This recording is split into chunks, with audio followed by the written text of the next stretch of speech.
Formally welcome us to our activity today. May I call on Academician Rodora B. Asanza, the President of the National Academy of Science and Technology Philippines. Mama Asanza? Maraming salamat. Can you hear me well? Yes, ma'am, we can hear you po. Okay, salamat. Magandang umaga sa ating lahat, National Scientist Ramirez, Academician Rasco, Academician Cuevas, Academician Dairit, Academician Mendoza, Academician Maala, Academician Guerrero, Academician Raimundo, Academician Del Barrio, corresponding members Villarreal and Serafica.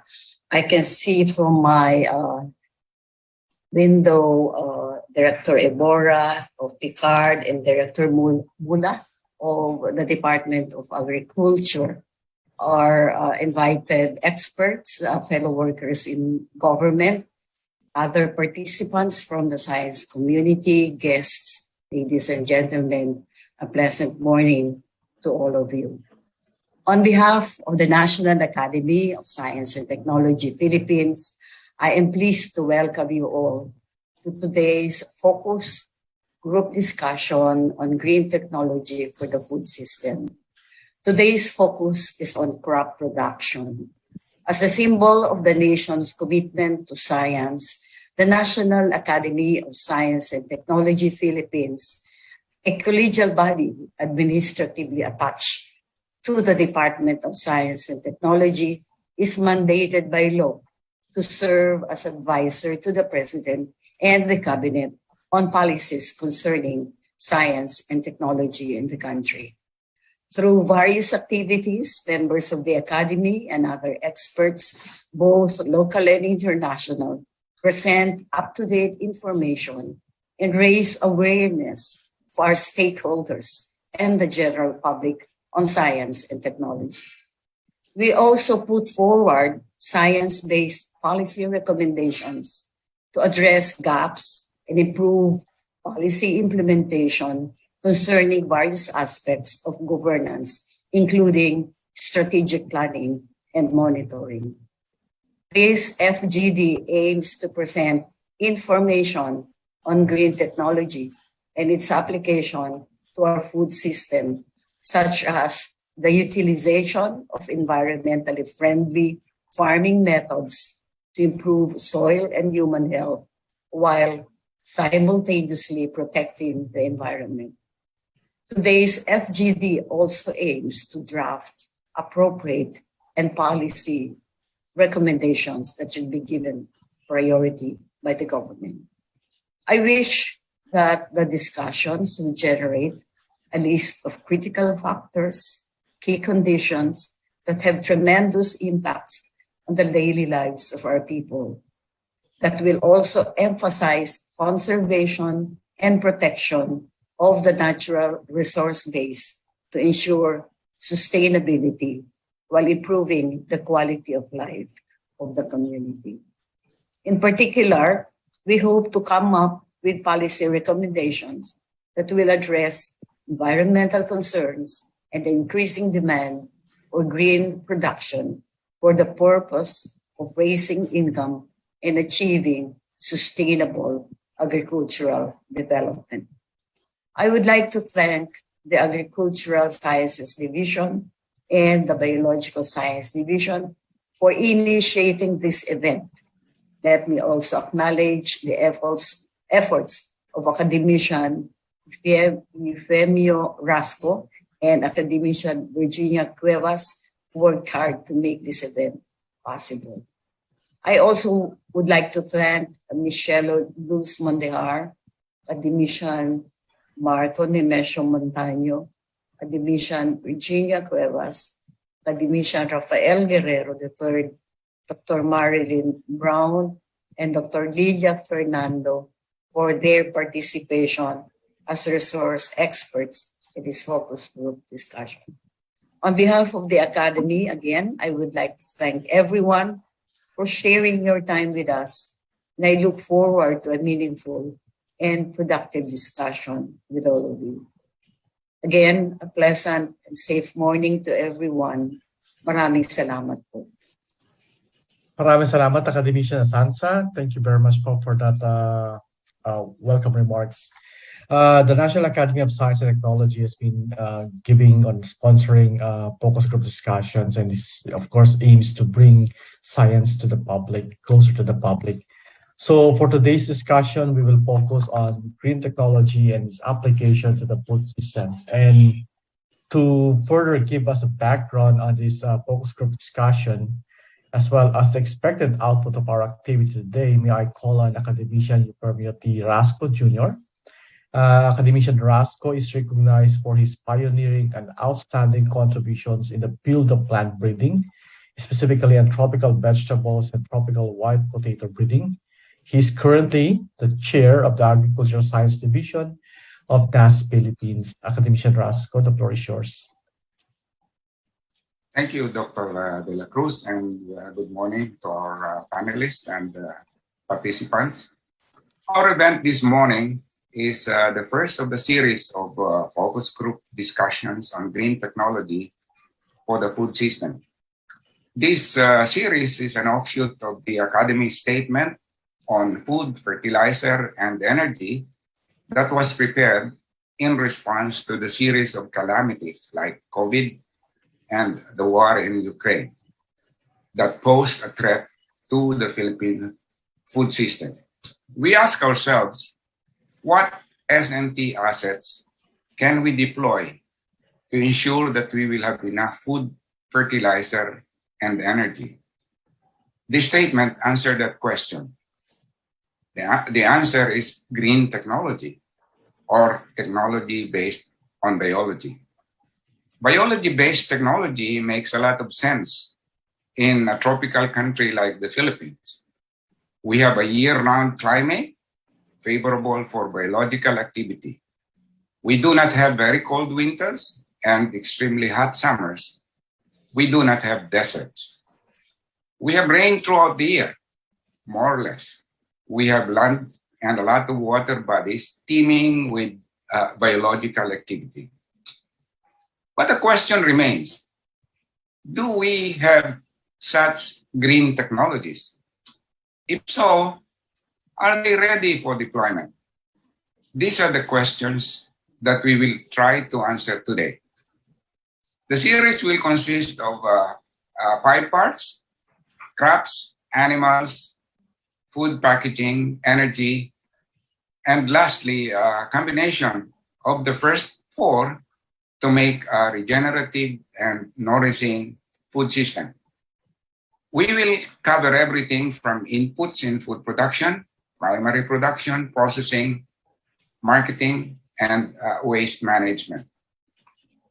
For these events, we identified known experts to help enlighten the Academy and the public in general about the potentials, limitations, and readiness for deployment of green technology.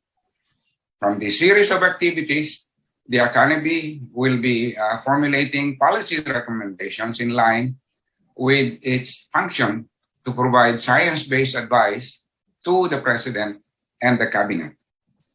I urge everyone to participate in this exercise. Back to you, Dr. De La Cruz.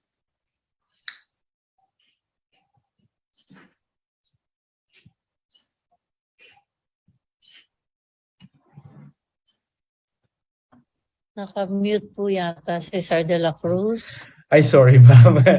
Now, thank you very much po, Academician Rasco. Now, to begin our event today, we will have our presentation.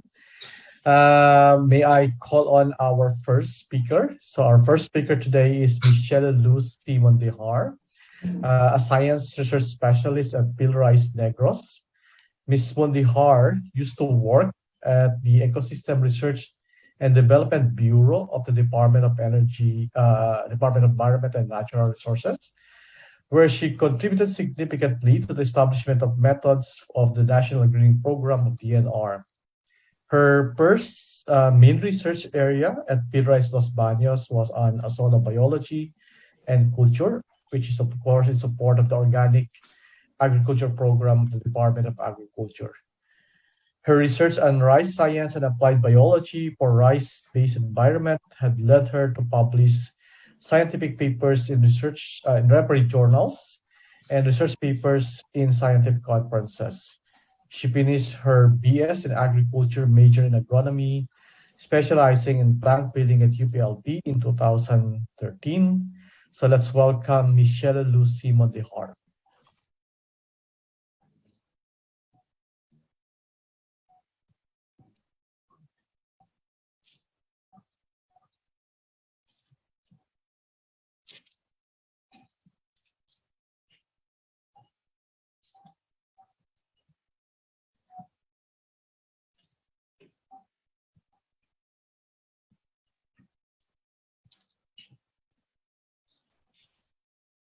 Nawala na naman tayo.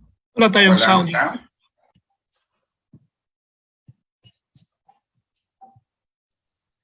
Baka nakamute siya.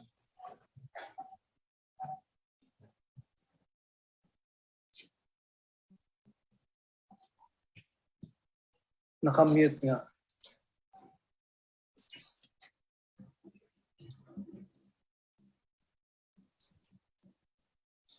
Pwede ma-unmute ng host?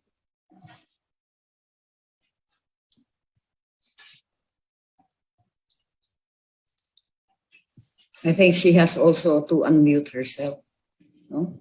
Yes, ma'am. Siya po lang pwedeng humandle. Siya lang pwede. Unmute niya. Is she delivering it live with the audio?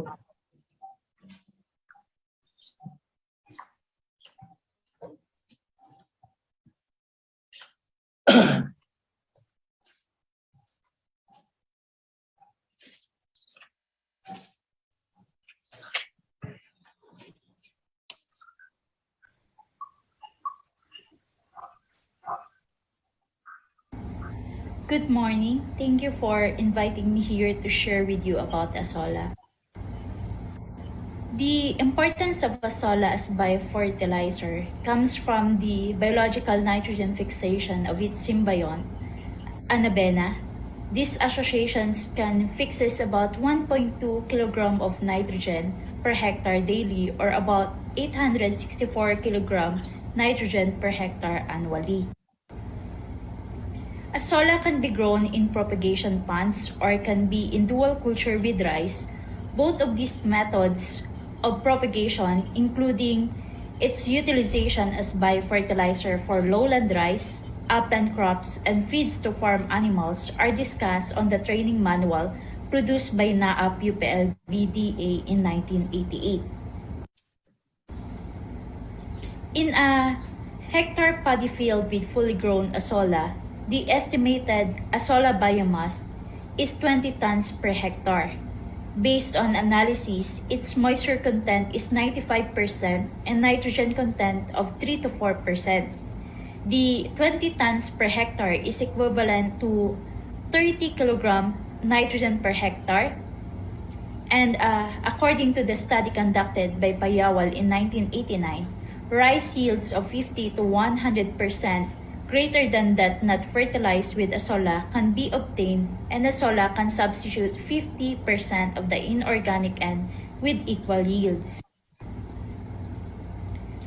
Azolla do not only provide rice crop with nutrients, but it is a slow-release fertilizer.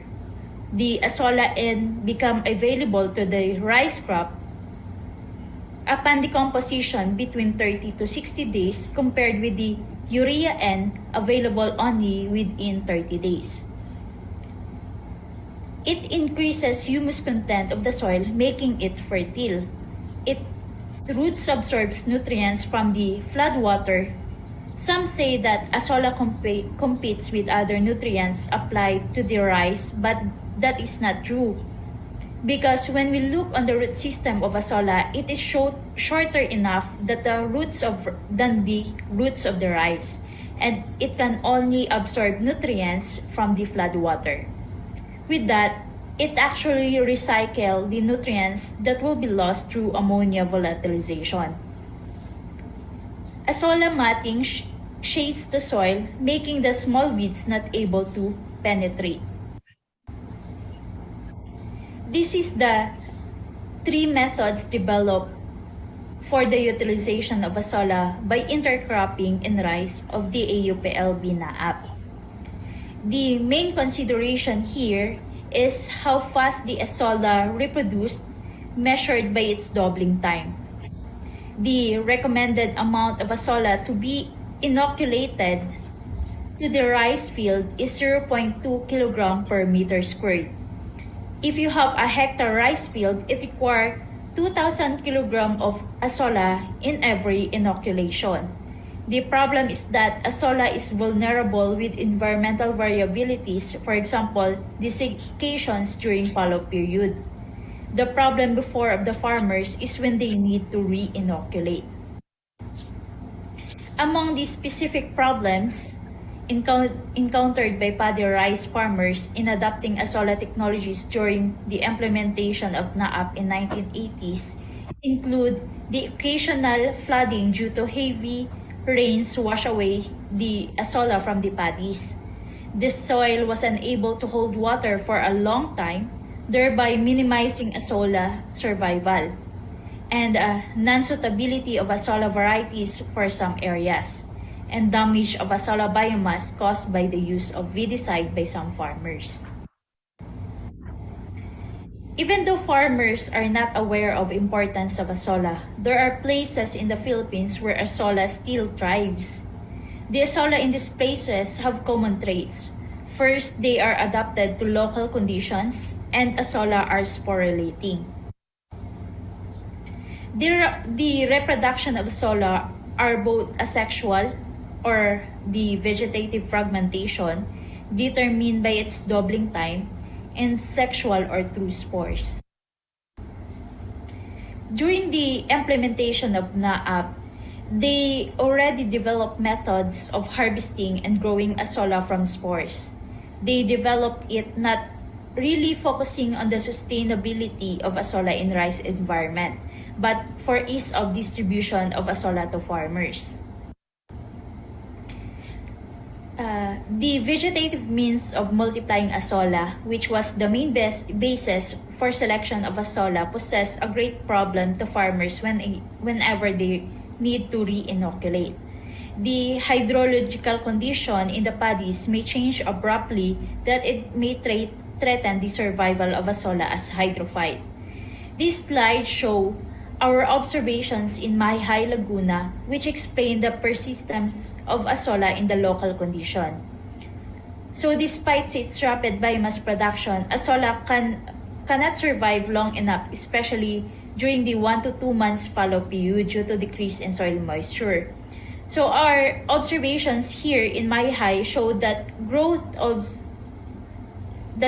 and sporulation of Azolla coincide with the growth and development of lowland rice. So although Azolla plants dried during fallow period, when soil moisture decreased, sporophytes emerge a month after reflooding of the soil. This is our paper published, which our results show that Azolla varieties differ on spore production with highly variable sporulation pattern. Year-round sporulation of Azolla does not only occur in cooler places or highland condition. Maximum sporulation does not necessarily happen during cooler months. And Azolla to be deployed to farmers should be selected based on its pattern of spore production in a given environmental condition, including rice cropping pattern. This paper recommends that the selection parameters for recommended Azolla varieties should include their biological characteristics that sustain their presence in the rice ecosystem. This is the cost and return analysis of the organic rice farm demo trial in Philrice Negros, comparing rice Azolla with other organic inputs such as local available inputs using carabao manure, dolomite for calcium and magnesium, vermicompost, and azolla also. And farmer practice, which include 1 ton application of vermicompost and azolla,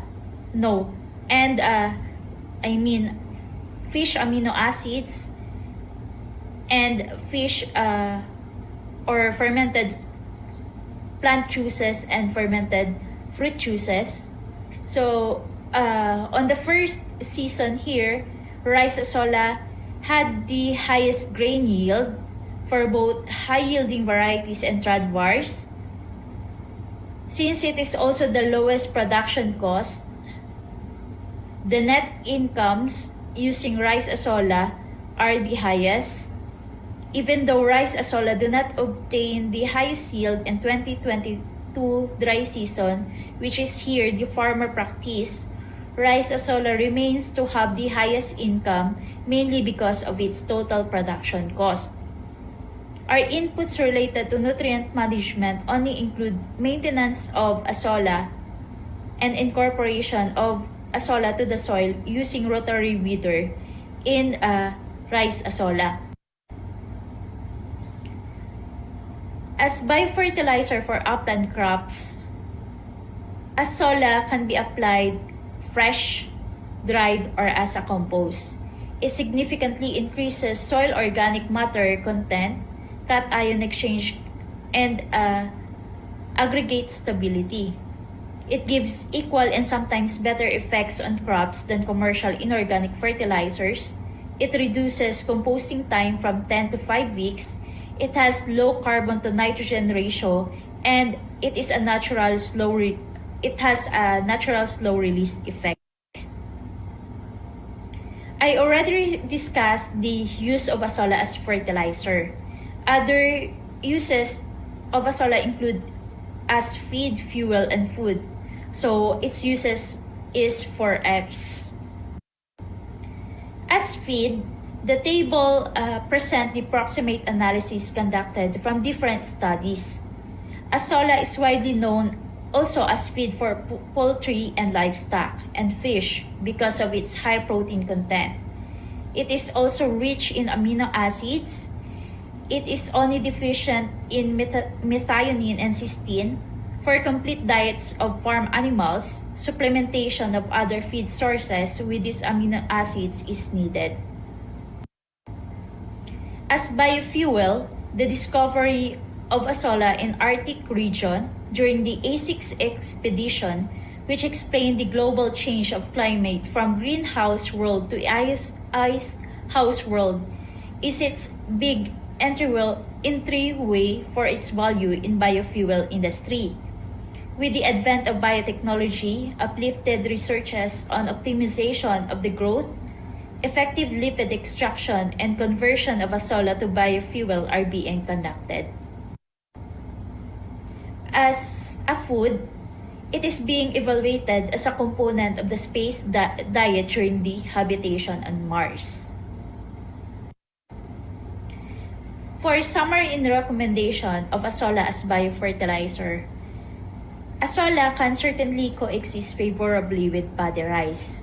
The growth and sporulation of azolla can coincide with the growth and development of irrigated lowland rice in 2 cropping cycles and desiccation of azolla plants during the dry fallow period.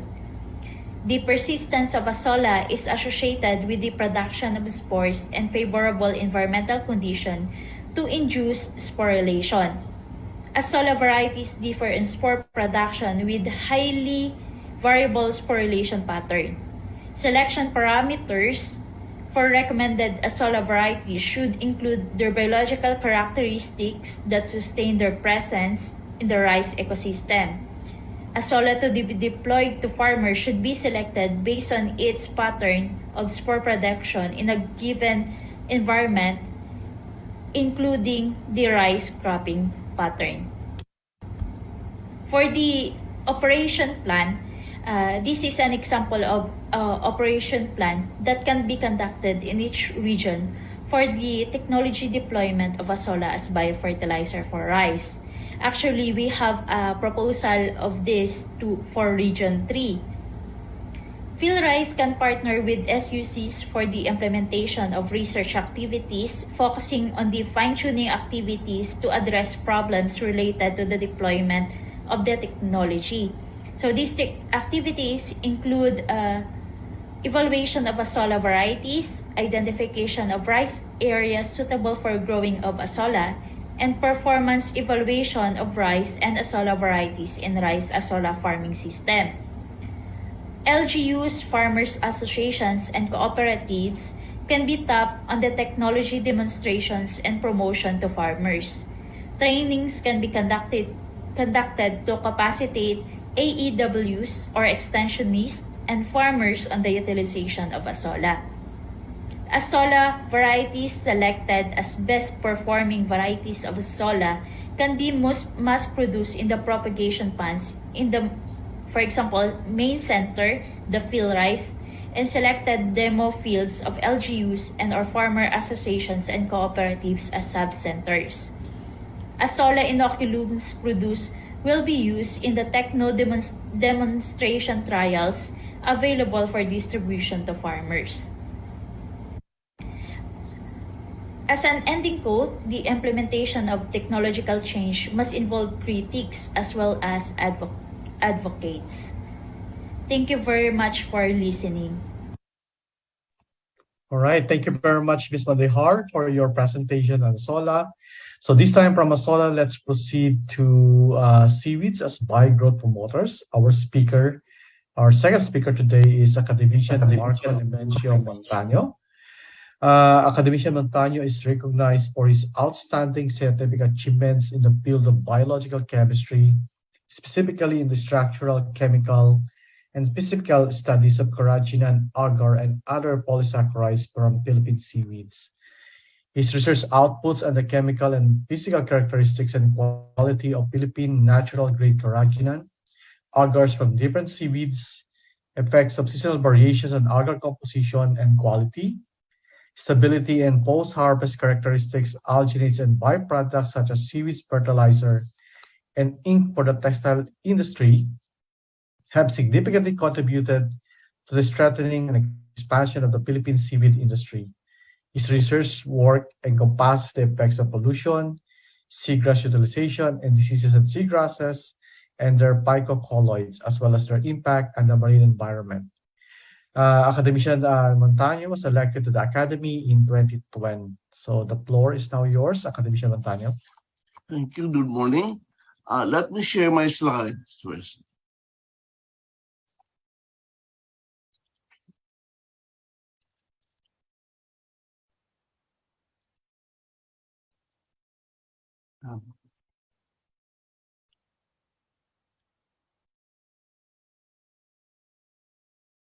Oops. Let's start.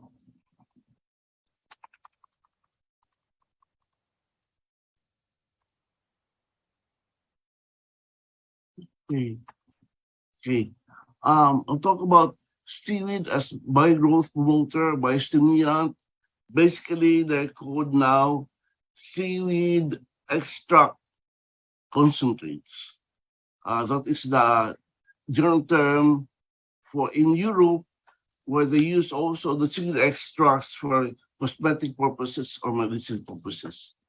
Okay, our Philippine seaweeds is very rich. Identified species in the Philippines as of 2013 is 893. Actually, we have more than now 1,000 reported species in the Philippines. And then these are the seaweeds being cultured now. You have Calf ficus, which are seaweed, which is the main export, producing carrageenan. The Sicuma, also a carrageenan producing iota carrageenan.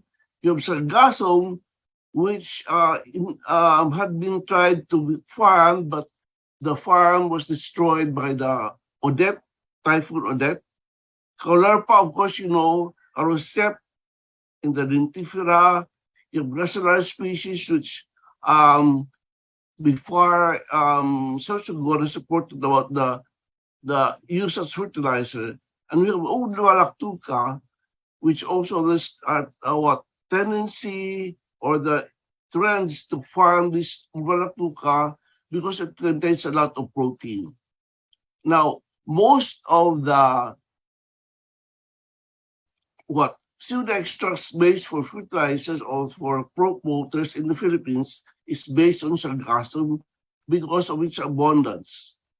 Kappa ficus actually contains a lot of potassium, and Eucuma contains a lot of calcium, magnesium. So usually they are mixed. The three are mixed. Okay. Let me go aside. These are the needle-like crystals that extrudes from the Kappa ficus abruzzii or guso. They're basically 50 to 60%. Now you know why they're used. I mean, basically used for fertilizer. Now, you could make your own seaweed bioextracts or stimulators. Just like this one, they used the seaweed extract from sargassum, fermented malunggay, and animal manure plus beer, and they apply it as pesticide in rice fields. This is in Butolan, Zambales. And these are the methods of producing seaweed concentrates. Basically maceration, then some of them would ferment, then hydrolysis by adding acid or base or alkaline without steam, and then optional is fermentation, usually with a nitrogen-fixing bacteria. And the third is cell burst process, in which the homogenate of the seaweed is a pressure to extrude the what's inside the cell, and that's used without this is without dehydration or heat or chemical treatment. And the active principles of these seaweed extracts, basically they contain macro and micronutrients, vitamins, amino acids, floriducides or anti-salt stress factors, antioxidants, microsporin or the anti-UV proponents, because these seaweeds sit all day long under the sun. And then you have the acidic, poly, and oligosaccharides. The polysaccharides would act as a sticker on the plants so that whatever it would not be easily, if you have a compound, it is really easily washed off. Oligosaccharides, we will know later that oligosaccharides has a growth promotion property. Seaweed extracts concentrates are applied to very low concentrations, depending upon the requirement of the crops. And the main plant growth regulators involved in the seaweed extracts are cytokinins, auxins, gibberellins. Basically, cytokinins are deals with cell division. Auxins deals with cell elongation, and gibberellins involves in the in the growth, stimulating growth of stems. And fertilizers versus stimulant from seaweed is that fertilizers, basically you talk of NPK, but the seaweeds do have very little amount of this in compounds. For example, the highest I saw in the Philippine seaweeds is around 30% nitrogen. That's all Galactuca. But again, seaweeds depend on the seaweed chemistry in which they are grown. Also, originally the seaweeds and aquaculture, they applied a seaweed compost or seaweed meal. In the 1960s, they started to make the seaweed in powder form or liquid form, known as seaweed concentrates, stimulant. Okay, these are the beneficial effects of the seaweed extracts. Basically, you have the abiotics, salt stress tolerance. You have the enhanced growth and nutritional quality. You have post-harvest activity. So therefore, there's a recent review by, I think, by Dr. Hurtado in a book about all of these seeds, but very few results are on Philippine seaweeds. Okay, these are the activities, the growth activities of the seaweed extracts. This was done basically late around mid to late 80s, which I hope there will be another follow-up study on this, in which you have the auxin-like, gibberellin-like, and cetirizine-like activities in the Philippine seaweed extracts. These are examples. You have the effects on the petchay. It really increased the yield for the two seaweeds, grassum and hydroplatus, and also for peanuts, you have the increase the yield. I do not have any more of my data on the yield on strawberries. It seemed that we were trying to verify whether the strawberries really, when applied with seaweed extracts, it would be much sweeter. And this is the effect of the local sargassum extracts, the free grow. If you mix with a chemical inorganic fertilizer, it's just staying. There's no effect, but increase the yield. This is on rice. The other one is, again, we took a sample. We have the fertilizer biostimulant from abroad, made abroad, with inorganic fertilizer, that's letter C. Again, it was not much different from the chemical fertilizer. Okay, these are samples of the seaweed fertilizers, plant growth promoters, commercially available. You have the seaweed extracts, and the price basically would range from 75 pesos to 200 pesos. That is per 500 ml. And the application is just 1 tablespoon per gallon of water and then sprayed. Applied as foliar fertilizers. And now, again, we talk of irradiated carrageenan, as I mentioned about the polysaccharides. This is the product now produced by PNRI. From the guso, and this is another type of guso, there's iota carrageenan and producing carrageenan.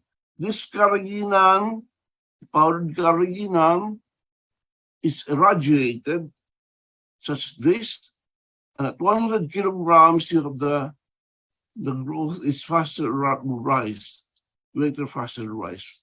So that is this was shared to me by as early as 1996 by then director of PNRI, Dr. Alon Donorosa. And they were trying to continue the work on carrageenan using irradiated carrageenan. So if you irradiate carrageenan, you would make the polycarrageenan to oligocarrageenan, the shorter chain. The shorter chain now has the biological activity used as a growth hormone. And they found that in rice, it yields yield resistance to tomgrovirus extensive root growth, sericiums, increased number of killers. Again, they studied rice effects on rice all over the Philippines, and they came up also with studies on peanuts, increased the yield, the growth of the roots, and the corn.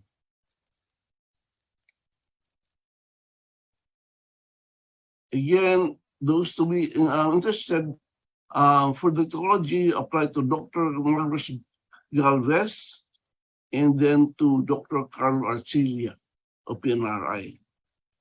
I think there's a team going around the Philippines trying to advertise this product. Now, inclusion. There is a reason for variation of response.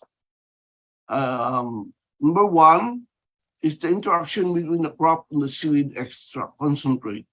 You have the timing of the application, during vegetative growth and additional application during early reproductive stage.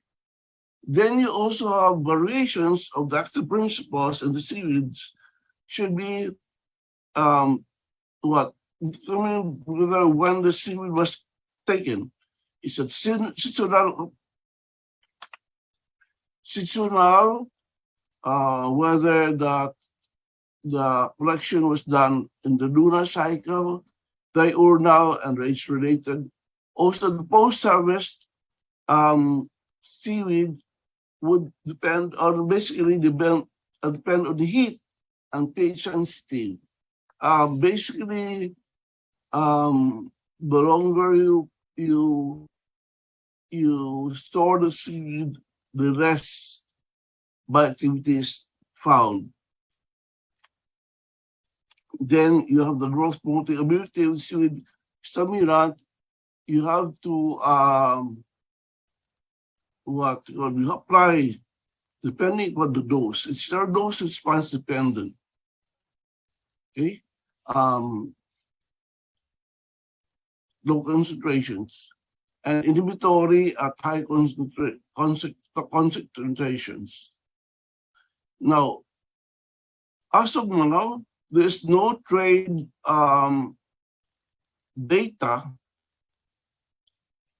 made from sargassum-based growth promoters present because of in 2014, FAO, that's the Fisheries Administrative Order 250, prohibits the harvesting of the sargassum and seagrass. And then, but on 2018, they modified the FAO that only the sargassum collected is going to be collected.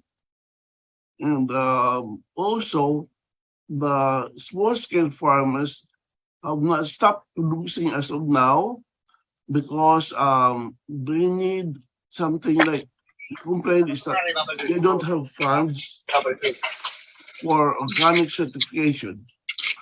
There's also, when I was surveying about the carrageenan from produced by PNRI, there is a hesitancy of the reticulin that it might not be considered organic because, I think there has to be a promotion on the health effects. And then final comments, our seed growth promoting stimulants need support from the government, especially on areas of research, regulation, trade, and promotion. Although this is not my topic, but it's worth to mention that seagrass, the bleach grass seagrass, is marketed in Vietnam as fertilizer, and then fish emulsion, which is popular practice in converting fish entrails and waste, are not common practice in the Philippines. And this is the beach grass, seagrass in Vietnam, and they're selling this one as fertilizer or mulching agent. The lower pictures are the fish emulsion being marketed in the Philippines. And then thank you very much for Dr. Largo, Dr. Dublin, Dr. Bad, and Dr. Hurtado, and then I thank Dr. Rastro and Dr. Academician Cuevas in the National Organizing Committee for the invitation and audience for listening. I listed down the references here. So thank you very much. Thank you very much, Academician Montaño, for giving us your talk on the benefits of seaweeds. Indeed, we learned a lot from your presentation today. So moving forward, we now going to listen to a presentation on biofertilizer, biostimulants, and microbial pesticides for sustainable agriculture and resiliency amidst climate change and global challenges. This talk will be delivered by Dr. Marilyn Brown. Dr. Brown is currently the director of the National Institute of Molecular Biology and Biotechnology, Biotech, at the University of the Philippines, Los Baños. She is a prolific researcher and esteemed expert in her field, which is, of course, plant pathology. Dr. Brown has received several national and international awards in recognition of her inventions in agriculture and scientific outputs. A well-published researcher, Dr. Brown has spearheaded several major research projects at biotech that resulted in important products and technologies that improve the quality and safety of agricultural crops, food, and feed. Dr. Brown developed a total of 9 technologies, including a food safety detection kit with a granted patent, biofertilizer inoculants for control of soil-borne pathogens, and growth enhancement of crops, leading to increased yield and income for our Filipino farmers. And this includes, of course, the vesicular or puscular mycorrhizal root inoculant, or popularly known as the BAMRI, that is now used by numerous farmers and agriculture businesses all over the country. So please welcome Dr. Marilyn B. Brown.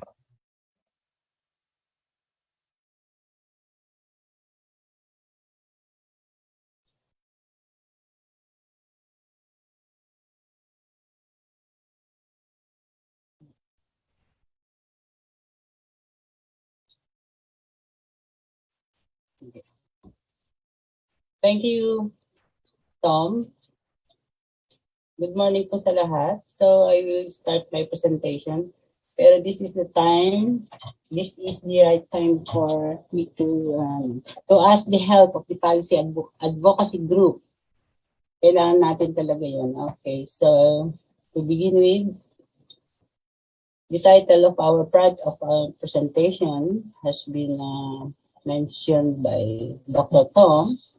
And as early as 1979, the Philippines recognized the potential of biotechnology for national development. Hence, the establishment of the biotech in the country, the first in the ASEAN region, and designated as the National Center of Excellence in Molecular Biology and Biotechnology. This was made possible by many scientists and directors, but we have 2 distinct leaders. So I would like to mention our 2 distinct leaders, Dr. Javier. Dr. Javier, through his advocacy, biotechnology was pinpointed as a flagship project of the government in answer to the energy crisis in 1979. And then we have here Dr. William Padolina, assumed the directorship in 1985, and after serving as Dr. Javier's executive deputy director, he demonstrated how an R&D institution can be led and nurtured into a higher level of competence and technological breakthrough. Okay. So the mission and vision, of course, to look for an alternative source of the technologies that are comparable or better alternatives to conventional products for their use in the different sectors such as agriculture, forestry, energy, and industry. Okay, so initially we have only 4 programs: the nitrogen fixation and mycorrhiza program, the special program, biofuels program, food and feed program. So the nitrogen fixation and mycorrhiza program focus on the RD&E activities on the screening of the following: the nitrogen fixers, phosphate solubilizers or mobilizers, potassium solubilizers, mobilizers, and micronutrient mobilizers. So, although our agenda involved the biotechnology for agriculture and forestry program, continues to work on biofertilizer, biostimulants, and microbial pesticides. And so we have a very strong support from our technical support or services programs. That's the reason why we can implement our projects. The Philippine National Collection Philippine National Collection of Microorganisms serve as our central repository of microbes, not only for biotech but throughout the country. And then we have the Central Analytical Services, performs our chemical analysis, modifies and standardizes our analytical methods for our projects, not only for our projects but also for the Philippines.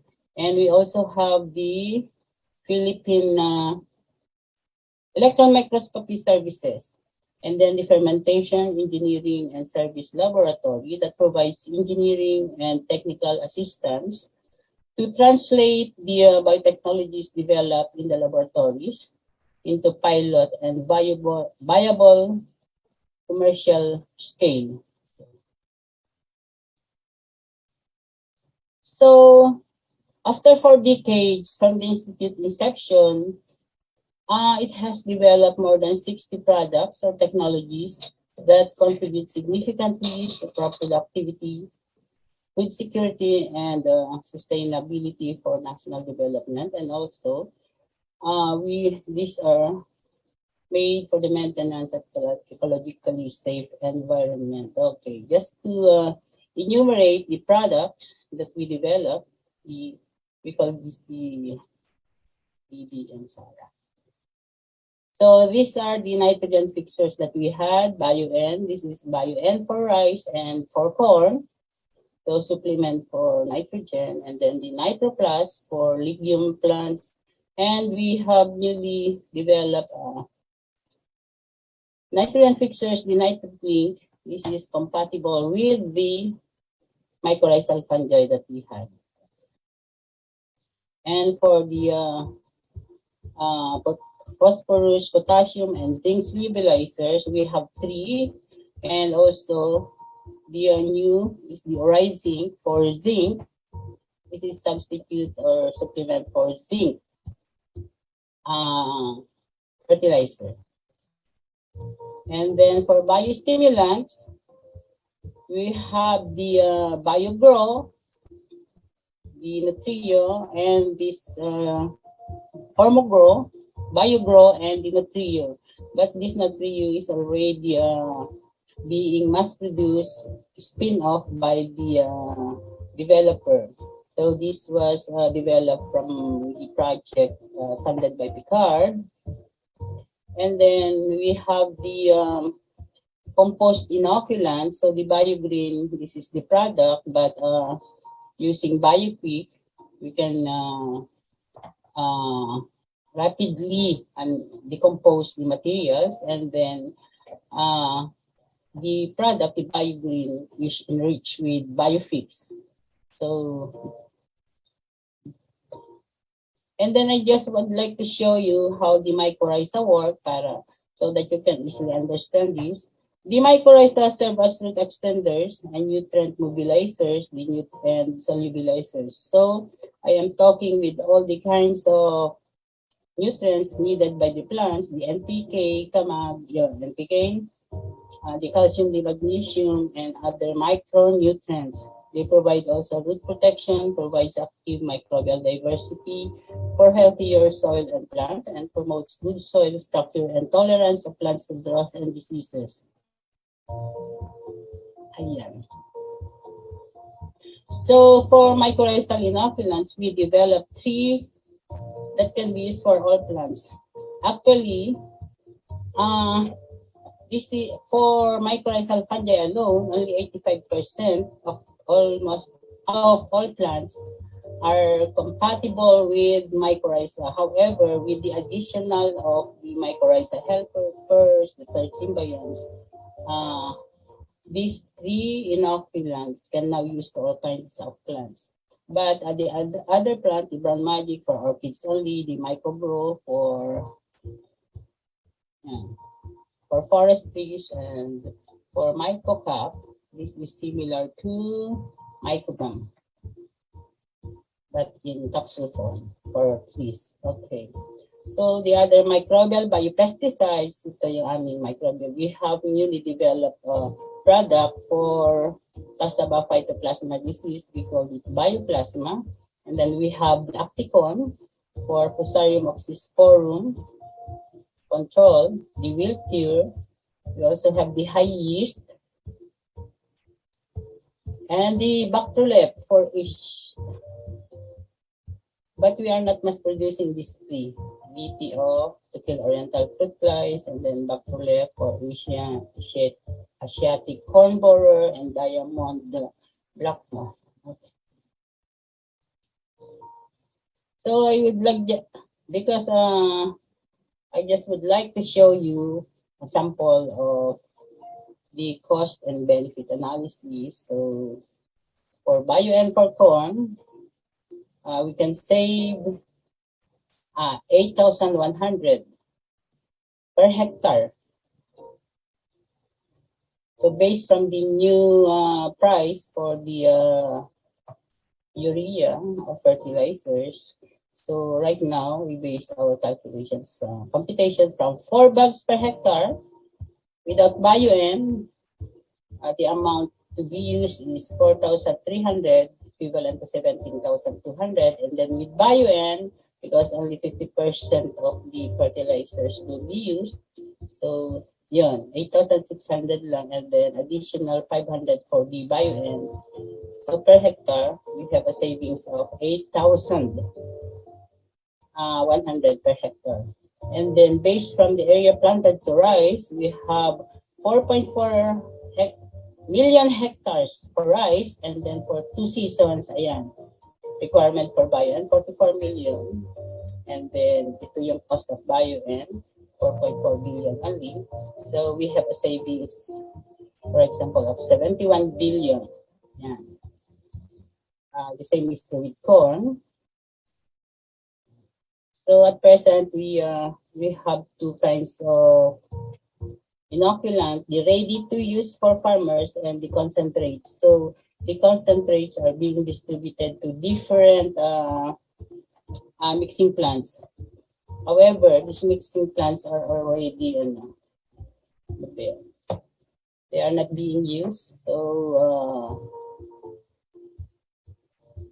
and then for some of the farmers purchased the ready to use inoculant in biotech. And also for BAMRI, we already have shown the effectiveness in different conditions. So we established this to show to farmers. However, we have established several on-farm demonstrations, and also the capacity building. Also for coconut, we have shown the effect of our inoculant mycobum, and then the zinc, zinc. Yan. And then for nitrogen fixing bacteria, we already have shown the net returns by using the inoculants. Yan. We also conducted several capacity building activities. So we conducted this And we ask support from international funding agencies like the USAID. Actually, we have this DPL 480 funded by USAID and PhilRise, and then we have also the AFASI, the Asian Food and Agriculture Cooperative Initiative. And we also produce many videos in YouTube. And then right now, pero even though we are very active in the capacity building, if there is no policy, so we need policy advocacy group here to bring our problem to the government. And right now we are enhancing our inoculant and by looking for the mycorrhiza helpers, third symbionts, and we are trying to develop the multi-strain inoculant and doing the compatibility testing. Right now we have developed the initially BAMRI, then the name is BAMRICH, MycoRich, the MycoBAM become MycoRich or MycoPlus, and then we have the MycoMix. Yeah. So, summary, syempre because of the high cost of synthetic fertilizers and pesticides and the associated problem of its continuous heavy use, we have to continuously isolate and screen the BBM for us. So ito pa, in summary, technology development efforts of UPLB Biotech yielded microbial-based fertilizer which give 30 to 80% reduction in fertilizer cost. But the problems, this is mga problems, yung mga regulatory policies for the registration and use of our BBM products, the administrative policies subsequent to the development of technologies. So nasa amin pa rin yun, and then absence of well-defined linkages between the local government units and farmers, and support for the development of the product or technologies with the product developers. So I just would like to show you yung FPA, yung regarding FPA. Yan, yung certification nila. If you can read this, for example, one of our inoculant, Biosalty, biofertilizer for corn, it's only for corn. So, but Biosalty actually can be used to other plants like almost all plants. That, but if you apply for the FPA, you have to mention what kind of crop. So this is corn. And then first, we applied in 2017, but it's only the provisionally permit. And then after 2 years, you have to apply again the and then nakasulat yan. This does not entitle you to sell and distribute the products pagkatapos na wala pa yung approval. And then it took us 6 months para magawa ito kasi ang hirap din. So, ang recommendation na why this is only the test crop, why can we not use to high value crops and other, the onion? We already have shown the effectiveness of our materials to other crops. Yeah. Hindi kami pwedeng magbenta, pero actually nagbebenta kami. And then, we have these proposed buildings for the expansion of biotech. Na-convince din naman namin yung iba to provide us budget. So, ngayon, si President, because President Marcos promised us in 2016 to fund his father's favorite institute. Yun, hinihintay namin kasi nanalo na siya. So, actually, today sana pupunta kami doon sa DA to submit our proposal worth 2.8 billion. So, yesterday, meron naman kaming groundbreaking ceremony. Ako yung nakapula. Maybe we can start erecting our new buildings. Sana tuloy-tuloy. But we have to work hard. And we need the policy advocacy group. Nakikinig ata si Dr. Sino ba yan? Dr. Rinaldo Bora. So that the use of BBM, biopest fertilizer, biostimulants, and microbial pesticides will now reach kahit dun sa kadululuhan ng mundo. Okay, so sigurado kami na our inoculants, meron na kami ng 60 but due to, alam niyo naman, during the past, we only received 2 million, alam ni Dr. Ibarra, 2 million for our MOOE to purchase siguro tissue paper lang. And in UP, hindi siguro UP, but throughout the country, napakahirap it's very difficult to procure kahit ballpen man lang tissue. Pero I would like to inform you that we are working since 2016 pa ni Dr. Monsalud. We penetrated yung Senado, Congress, ganun, just to submit our proposal. I hope to, bago kami mag-retire, matutulungan na yung mga Filipino people and they will utilize our products. Marami pang naghihintay. But due to lack of funding, hindi namin lahat may commercialized. So our purpose for today is the commercialization of our products. Siguro hindi kami nagkulang din sa mga capacity building. Pero except for DA and PICARD na nagsusupport for our capacity building, maraming international funding agencies na nagbibigay pa. But it only for 2 to 3 years, ganun, hindi dire-diretso. So kailangan siguro may policy na dire-diretso na yung pag-promote. So maybe with the help of other agencies like the ATI group, makikipag-collaborate sila sa atin since nasa kanila yung mandate. Thank you very much. So hi Dr. Bora, napakagaling naming director yan, iniwala lang kami. Thank you very much.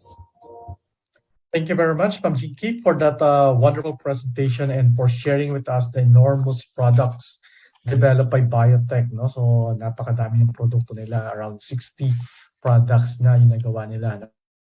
And we're very thankful to Biotech for this. So far we have learned already products on biostimulants, biofertilizers, and microbial biopesticides. We are now moving forward to another interesting talk, this time to be given by someone that I personally know and someone dear to me, being in the same field as hers.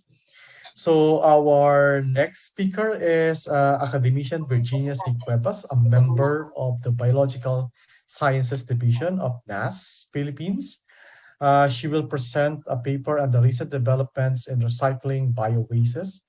Academician Cuevas is recognized for her significant contributions as a scientist, an educator, and a mentor in the field of mycology and environmental biology. Her studies on cellulose and lignin-degrading fungi led to the development of a rapid composting technology using Trichoderma oceanum as the activator, which is now used in organic agriculture in the country. She also developed a Trichoderma microbial inoculant, which enhances crop growth and acts as biocontrol agent for crop fungal diseases. A recipient of various national and professional awards for her contribution as scientist, Academician Cuevas also received the prestigious teaching award, such as the Metrobank Outstanding Teaching Award for tertiary level, for her contributions as an educator, as a mentor to our BS, MS, and PhD students and the countless students who took all her courses. Now the floor is yours, Academician Cuevas. Thank you very much. Can I share my screen? Can I share my screen? Wait. Yes, ma'am.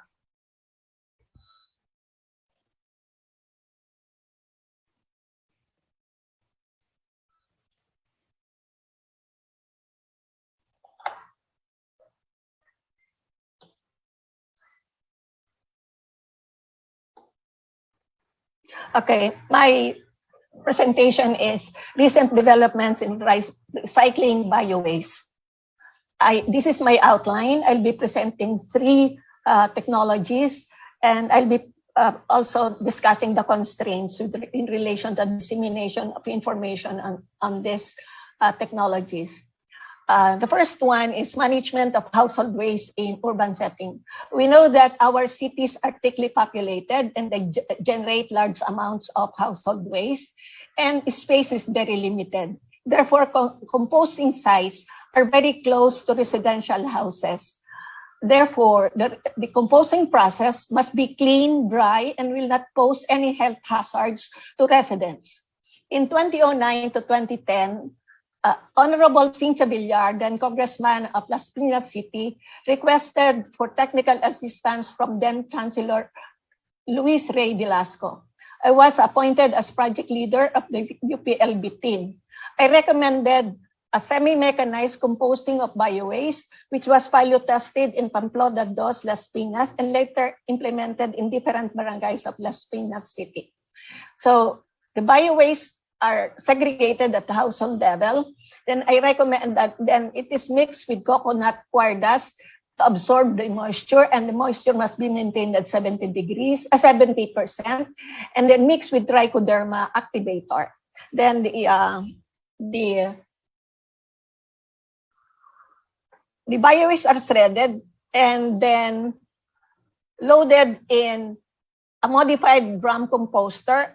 You have here the movable stairs for loading the bio-waste. Take note that there are open slots for air to enter, and there is a motor which will keep this composting bin rotating at least 2 hours at 5 RPM per minute, and then 2 hours off, and then works automatically at daytime. And then there is also a blower, such that the composting site is dry, clean, and no foul odor.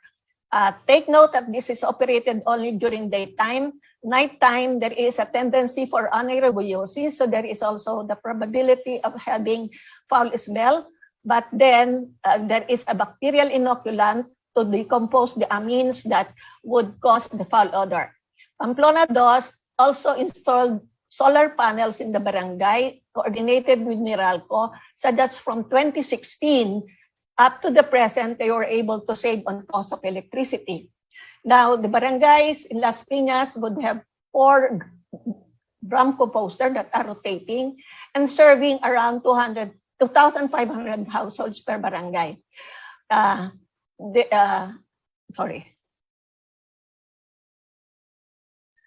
we have a chemical composition of the composter with or with trichoderma. Take note that the main criterion for ripeness of compost would be the CN ratio. And as you will see here in the data, all of the samples satisfied the criterion for either organic fertilizer or soil conditioner. The main difference between the two would be total NPK. For organic fertilizer, it must be greater than 5%, soil conditioner less than 5%. Now, the only difference with the use of tricho would be longer composting period and much higher CN ratio. Now, in 2016, Senator Villar was elected to the Senate and promoted the successful solid waste management and giving financial assistance to municipalities in Isabela, Cagayan, General Santos City, and Surigao. DNR, through the Solid Waste Management Commission, adopted this composter and has been distributing to Menro with complete solid waste management system. Bureau of Soils and Water Management also distributes composting facilities such as rotating composting drum, bio-waste shredder, and hammer mill to farmer associations. Unfortunately, according to the data cited by Academician Dairit, only 4% of barangays in our country have materials recovery facilities, it follows also that the same percentage of our municipalities have MENRO. Therefore, there is a need for all municipalities in the country to have plantilla position for MENRO, because it's not only the recycling of bio-waste, but other environmental concerns in the municipality will be addressed. Now, this is an example of in Magpog, Marinduque, where Miss Clarita San Juan functions both as MENRO and MAU. And the municipality is a recipient of the BSWM composting facilities, rotating drum composter, bio-waste shredder, hammer mill, and also a plastic shredder, waste shredder, which LGU bought for several million pesos. Now, a new development would be rotating composting bin, which was formulated or fabricated by Mr. Joshua Humaos, a microbiologist, and this is applicable to apartments and condo units. It is a two-chamber composting bin that can be rotated to 300 degrees, to 360 degrees. Now, you have the slots for entry of air, and if it's two-chamber, and this is the procedure. There is a need to remove the excess water from organic waste, can be loaded, then rotate the tumbler for at least once a week for mixing, incubate the organic waste for at least 1 week, and then deload, and then further curing for about 3 to 4 weeks. So you have a total of 1 month composting. The price of this rotating compost bin is only 4,000. And according to Mr. Humaos, he was able to sell already 100 units.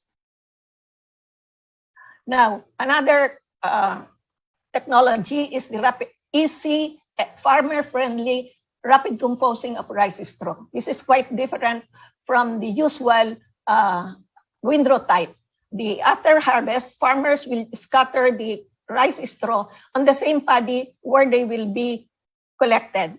Now, during harvest, there is no irrigation water, so there is a need for several rain events before trichoderma activator, that's 0.5 kilograms per hectare, mixed with a nitrogen source such as triple 14 or poultry manure. If they use triple 14, it's only 10 kilograms per hectare.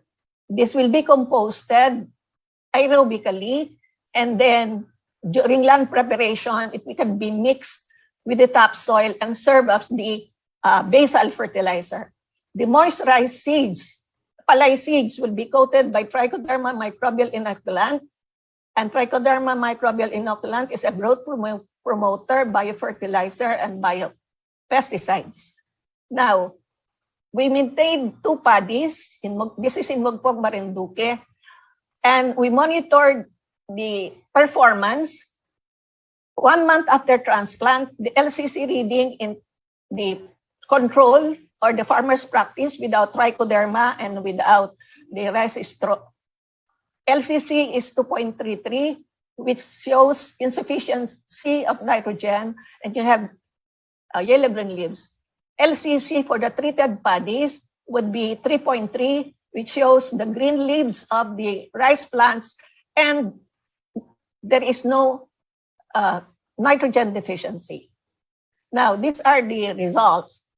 We practiced this for 4 seasons, and it so happened that during 2018-2019, Magpog suffered from the El Nino events.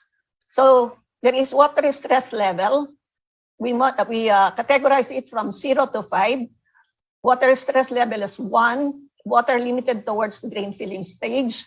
And notice that the treated paddies would have yield of 5.7 tons per hectare, whereas the mean yield for the control will only be 4.5. At water stress level of 3, you have 3.4 tons per hectare yield, whereas here is 1.9. Now, this is very important. During the dry season of 2019, where there is severe drought, water limited at all stages of growth, the yield is 2.2 tons per hectare for the treated paddies and 0 yield for the control paddies. Water level is 1.6, 3.8 tons for the treated, and 2.1 tons. On the average, for season cropping, treated paddies would have 3.8 tons per hectare with only 2.1. Take note that there is about 48% increase in yield of treated over non-treated. What is important is that the farmers apply the same amount of fertilizer in chemical fertilizer in both treated and controlled paddies.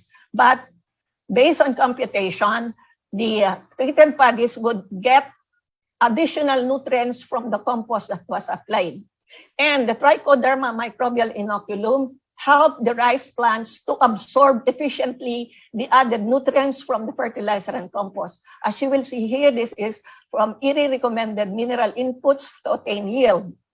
And notice that in this 5.7 tons per hectare yield of the treated paddies, the amount of nutrients present in the treated paddies would be much lower. But what is significant is the addition of potassium here. Notice that our statistical analysis show that addition of potassium from the compost help a lot in increasing the yield. There is a highly significant relation between amount of potassium added to increase in yield. Now, so there are short and long-term benefits, and these are discussed in the literature that I will show, both 22A and 22B articles. This process entails less labor, highly acceptable to farmers. Our farmer cooperators, we have at least 100, provide soil organic matter that retains adequate soil moisture, and therefore it's an adaptation for drought during El Nino events, as I have shown already with the yield that we got. TMI coating promotes growth and efficient use of nutrients from compost and fertilizer, compost and chemical fertilizer. There is a reduction in fertilizer inputs and yet gives good yield. It is also effective in remediating agricultural lands with heavy metal pollution, especially those covered by mine tailings. The very reason why we conducted this particular project is because Mugpog agricultural lands are covered by mine tailings from the disaster of the Mar Copper and also of CMI. This practice, if the farmers continuously compost the rice straw in the easy way, this is also a strategy for climate change mitigation, because there will be a gradual build-up of soil organic matter, which is a long-term sequestration of carbon, removing the carbon from the atmosphere and therefore delaying the onset of climate change. There is a need, therefore, to extend this easy and rapid composting rice straw in all rice-producing provinces in the country. The third technology that I would like to discuss would be composting water hyacinth or water lily for the layman, Eichhornia crassipes. Notice this particular picture, published in November 2017. Water hyacinth, because our bodies, freshwater bodies of water, rivers and lakes are highly polluted, and therefore it is a very good breeding ground for water hyacinth. Notice that in this particular picture, there is a big problem for mobility of the boat of our fisher folks. But when this water hyacinth is converted to organic fertilizer through rapid composting, it can be considered as a resource. In 2018-2019, I was requested to give technical assistance to an NGO concern to help the residents of Masantol, Pampanga. Masantol, Pampanga has barangays that are bordering Manila Bay. Therefore, during La Nina events, their residential areas would be flooded and they will be isolated for 3 to 4 months, and they have big problem in terms of food security. So this was the floater designed by Concern, and I recommended the use of trichoderma for composting water hyacinth. This is a 4x4 bed. This is the dried water hyacinth. This is the composted water hyacinth after 1 month. So trichoderma mixed with triple 14, and then compost mixed with topsoil from the along the river banks, and became the medium for growing vegetables. We were very successful in doing this. In a 4x4 floating garden, we have at least 4 different kinds of vegetables growing in this floating garden using the composted water hyacinth. In 2019 to 2020, Dr. Macrina Safaralia, Professor Emeritus of UPLB, proposed a project to LLDA through DENR, which is a managed control of water hyacinth in Laguna de Bay. I was tapped as study leader for composting water hyacinth, and Dr. Joel Adoran, a researcher in BPI Los Baños, to do the vermicomposting. DNR has already released 1 million budget, and the duration of the project was June to September 2020. Our study site is in Bay Laguna, and my research fellowship was approved by NAST on the field trials on the use of compost and vermicompost for non-food crops. Unfortunately, because before we can start the project, the pandemic struck in March 2020.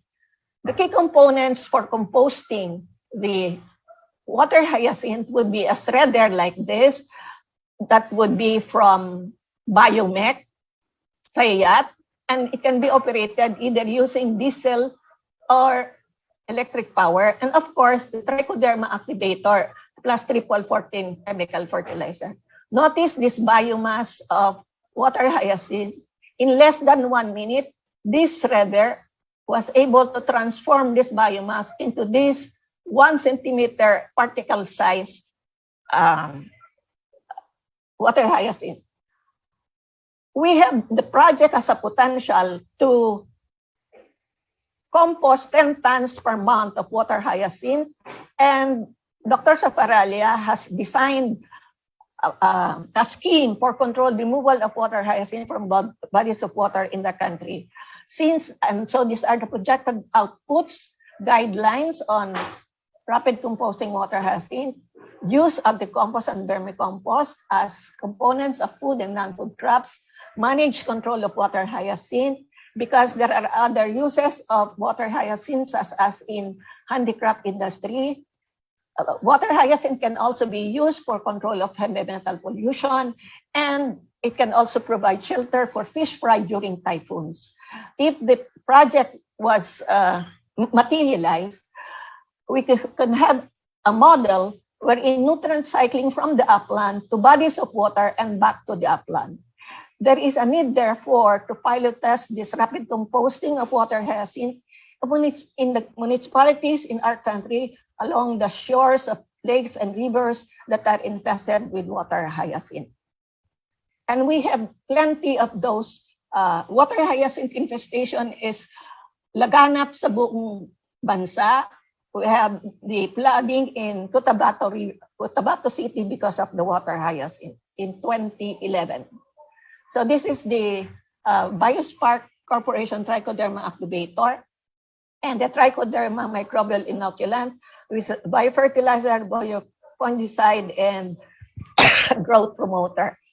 It is available online, and there are some LGUs in Davao del Norte are also producing Trichoderma Activator. So these are the literature cited, and thank you very much. Thank you very much, Ma'am G, for that wonderful presentations on bio waste. We now proceed to the next talk. May I call on Academician Rafael D. Guerrero III, a member of the Agricultural Science Division of NAST Philippines, to talk about vermicomposting in the Philippines.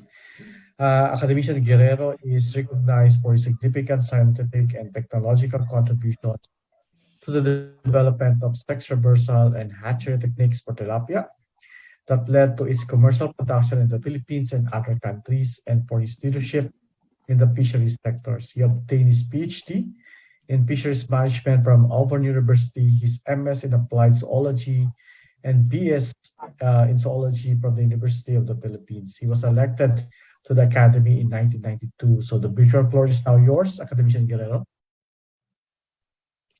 Thank you.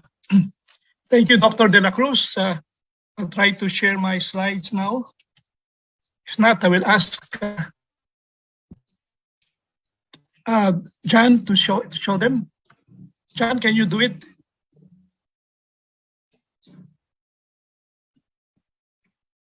Hello. Excuse me.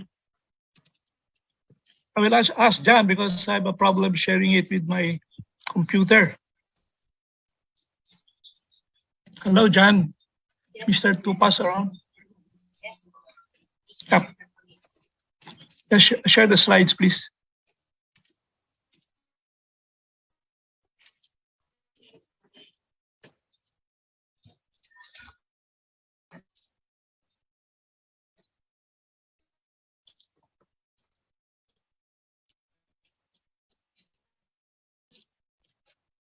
Sir, wait lang po. Okay. Okay, yeah, thank you. My topic is about vermicomposting in the Philippines. I think most people know that I have done a lot on aquaculture, but I think on the side I've been working on vermiculture, culture of earthworms, and vermicomposting and vermimeal production since 1978. Okay, next slide, please.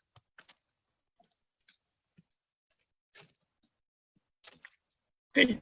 So let's start with some definitions of terms. No? What is vermicomposting? I think academician Cuevas earlier mentioned this. Vermicomposting is the aerobic production of compost using earthworms. So in addition to the organic materials used, you add the earthworms. No? And the materials used are farm waste like animal manures, rice straw, and others, food waste. And vermicompost is the product of vermicomposting, which is an excellent soil enhancer. No? There's a lot of literature that show this as an active biofertilizer for organic farming. Next slide. Okay, so what are the benefits of vermicompost versus compost? Well, you find more nitrogen, phosphorus, and potassium and microminerals in vermicompost than in compost. See, so there's a higher concentration of these macro. These are macro minerals and microminerals, like zinc, copper, and others.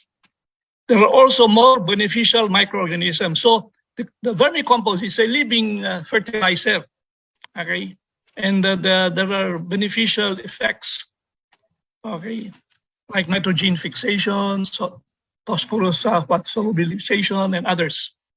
But the bonus of vermicomposting is that you produce earthworm biomass, which is not produced in composting. And this is an excellent source of animal protein or substitute for imported fish meal, but that will probably be presented in another webinar. Yeah. Next slide. Okay.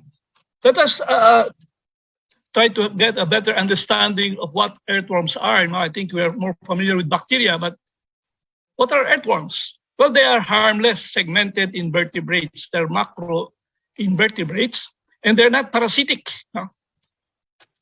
They are soft-bodied with no special covering like shells or other coverings.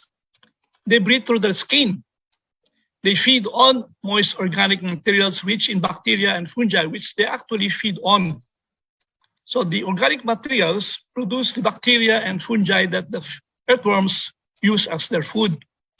Now they are hermaphroditic. So two mature earthworms will get together and exchange their meats, their sperms, and fertilize the eggs in each of the other. Well, others are parthenogenetic. That means that they don't require the sperm to reproduce. Okay, no male interference or partner. Yeah. Now there are around 3,000 species of earthworms in the world, or maybe more. About 400 have been identified in the Philippines. Next slide. Okay, let's look at the anatomy. What makes the earthworm an efficient compost producer. Well, here is the body of the earthworm. Okay, you have the mouth. It's made up of the body is made up of segments or rings. And you have the clitellum. In a mature earthworm, the clitellum is developed. So this is the indication that the earthworm is mature. Swollen part of the body. Yeah. Then you have the anus, okay, where the excreta or the earthworm waste come out. Okay, internally, you see a mouth. There are no teeth. So how does the earthworm grind the materials? Which is very important, so that the bacteria can accumulate in its intestines. No? It's a digestive tract. Well, it is a well-developed gizzard. It's like the chicken gizzard. It's used for grinding. So in composting, we use shredders. So this is actually the bios shredder, the earthworm's gizzard. Okay, and in the intestinal system, the bacteria get mixed there. No, there's some bacteria that produce cellulase that even digest cellulose. Okay, and other beneficial organisms. Okay, next slide. Okay, let's find out where the earthworms are found. Okay, well, there are three basically types of earthworms. There are the epigeates. Okay, these are actually the composting species. They are found at the surface. They feed on organic materials like animal waste, manures, and leaves, dried leaves. They don't go underground. They don't go. Okay, the anesics are those that go to the surface to deposit their waste. Okay, maybe at night, then they go back underground, anesics. And the last one is the endogeates, those that are most of the time underground. Okay, they live there, they feed on the soil. Okay, so we will be talking about only about the worms that are surface dwellers, or the epigeates. Okay, next slide. Okay, here is the life cycle of the African nightcrawler. It matures actually in about 30 days only, very short. So in copulation, as I've said, the clitella of two earthworms get together and exchange the sperm, no? And the eggs in each individual are fertilized. These are hermaphroditic. They have both sex organs, okay? But they have to get together to exchange. Okay, they don't do it by themselves. Then, after the copulation or mating, you get the cocoon. The fertilized eggs are in this cocoon. That's about 4 days for development. Then the cocoons hatch into juveniles after another 15 days. The juveniles then become adults in a period of about 29 days. Okay, all right. So very short. Yeah. Next slide. Okay. The two important vermicomposting species or worms in the Philippines are the Perionyx excavatus, or the Indian blue, right? The popular name, which was introduced in the Philippines from India. It's actually found in other countries, like Indonesia, like Malaysia, and even in Hawaii. Yeah, it's widespread. Yeah, it's known as the peregrinating, well-traveled and migrating species. Okay. Actually, these worms were brought to the country through plants, maybe from India. So they were with the soil, with the potted plants. Okay, they cannot swim in the ocean. They were brought by people, maybe unknowingly. Yeah, through plants that we import from other countries. Yeah. In 1982, we brought in the African nightcrawler, or ANC, Eudrilus eugeniae, which is a tropical species from West Africa. Today, this is the most dominant species. No? When we started our studies at Central Luzon State University, I think as early as 1978, Okay, we got this from San Jose City, just nearby. Okay, but then we replaced it when we brought in this species because it was bigger and faster growing. Okay, next slide. Okay, what are the requirements for vermicomposting? Well, there are four requirements. Now, you need to have a balance of carbohydrates, or the C, carbon, and nitrogenous compounds, or N, which are required by the microorganisms for energy and growth. The ideal ratio of carbon to nitrogen excuse me, is 15 to 25 carbon to 1 nitrogen. So in mixing the materials, a balance of this is needed for efficient production. Yeah. Then you need to have water, about 60 to 80% moisture, because the microorganisms need this for growing. Well, the worm also needs water, but mainly for their food, no? Microorganisms. Okay. Then, because the process is aerobic, it requires oxygen for respiration of the bacteria and the earthworms. So you need to have loose and small particles. So we need to break down the big materials into smaller sizes, like using shredders, which we will show later. Yeah. And temperature in the tropics, the ideal range would be about 25 to 30 degrees Celsius. Of course, we keep them shaded and covered so they don't get exposed to the sun, because that easily kills them. Okay, next slide. All right, here is the process of vermicomposting on a large scale. By the way, production of vermicompost is now commercialized throughout the country by small and large producers. Okay, we had the national program for the dissemination of the technology, earthworms, that we developed at DOST. And now I think it's being done in many areas of the country. Yeah. Collection and transport, this is the biggest cost of production, bringing the transport or bringing the materials. So if you live close to an animal farm, you won't spend much for transport, but if you have to bring it in from a farther distance, that will cost you money. The materials may not be very expensive. Actually, they give it away. They want to get rid of the waste, but bringing it to your farm may cost you for transport, collection. Of course, it requires labor also. Then you have to have a shredding machine for materials, no? Like grass, like rice straw, like water hyacinth, as mentioned by Dr. Cuevas. And next slide. To break down the big materials into smaller.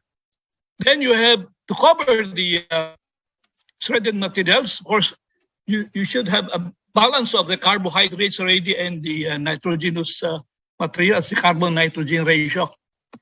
So thermophilic decomposition, which is anaerobic, where the temperature can go up as high as 40 degrees or more, will kill the pathogenic bacteria. So it's also a good way of getting rid of pathogenic organisms. Okay, so we keep them covered, the materials covered for about 1 to 2 weeks. Then after this period, we remove the cover, so the process now becomes aerobic. You let it become exposed to air, so the tank can now stack your earthworms. Do not stack the earthworms when it is in this stage, the anaerobic, because they will die, right? For the high temperature and lack of oxygen. Then you spread it, usually not more than a meter high, no? Thick. Okay. The shallower the depth of your materials, the better for oxygen penetration and growth, of the worms. Next slide. Okay. How many earthworms do we stack per square meter? Where for every 50 kilograms of substrate, or what we call organic materials, earthworms, EW, we stack 1 kilogram per 50 kilograms of substrate. Okay. So we maintain the water moisture during the vermicomposting process, as I've mentioned, 60 to 80%.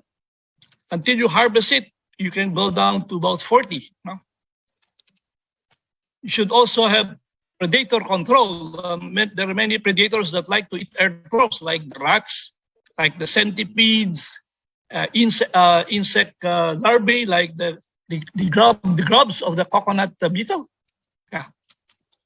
We harvest the earthworms and the earthworm biomass after 4 to 6 weeks of culture or composting, with 50 to 60% recovery of the substrate and as high as 3 kilograms of earthworms per square meter, depending on the materials you use. Yeah.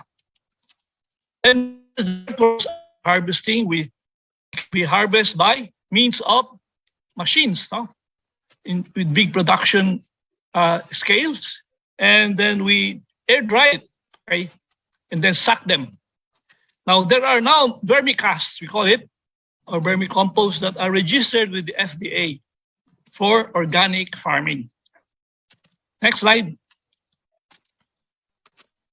Okay, let me just talk about some experiments we conducted at CLSU. And I think in the recent and the later years here in Ba'i Laguna, the first experiment we did was the production of vermicompost using pig manure. Okay, in 1980s, 82, using the African night crawler. Okay, next slide. So we used the pechay. Okay, the earthworms were cultured in boxes using pig manure at 75% and sawdust at 25%. Now, when we tested the vermicompost in comparison with complete fertilizer, I think this is 14, the recommended application rate, the control had the lowest production. No? We use only vermicompost. Although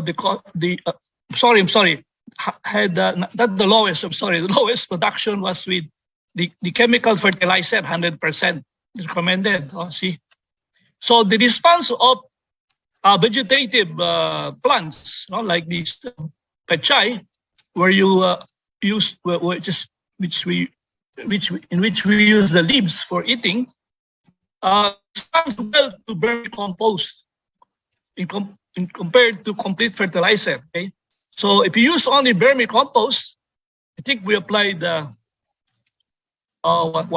200 grams per square meter per plot. Yeah. Okay. If we use 50% vermicompost and 50% chemical fertilizer, like 14, we get a higher but not significantly different from the controls production. Then, if we go higher to 25% and 75% chemical fertilizer, you get a lower production. And if you only use chemical fertilizer, you get the lowest production. Okay, significant. These are all significant. Yeah, different. Yeah. The cost of production depends of vermicompost ranges from 2 to 5 kilos per kilogram, depending on location and the materials used. So you have the lowest cost of production using vermicompost only, and the highest with chemical fertilizer. So this will become higher with the increasing cost that we have nowadays for chemical fertilizers. Okay, next slide. All right. From leafy vegetables, let's move to a plant like talong, eggplant, in which the fruits are harvested. So in a fruiting vegetable plant, we again compare the production of eggplant. These are in packs, but replicated, statistically designed. Yeah. Control had the lowest production. No fertilizer, no vermicompost or chemical fertilizer. The lowest net return. But if you use a vermicompost only, it increases slightly, but not as significantly high than if you use chemical fertilizer. Okay. The cost of using chemical fertilizer is 13.50 pesos. Okay. at the time, no?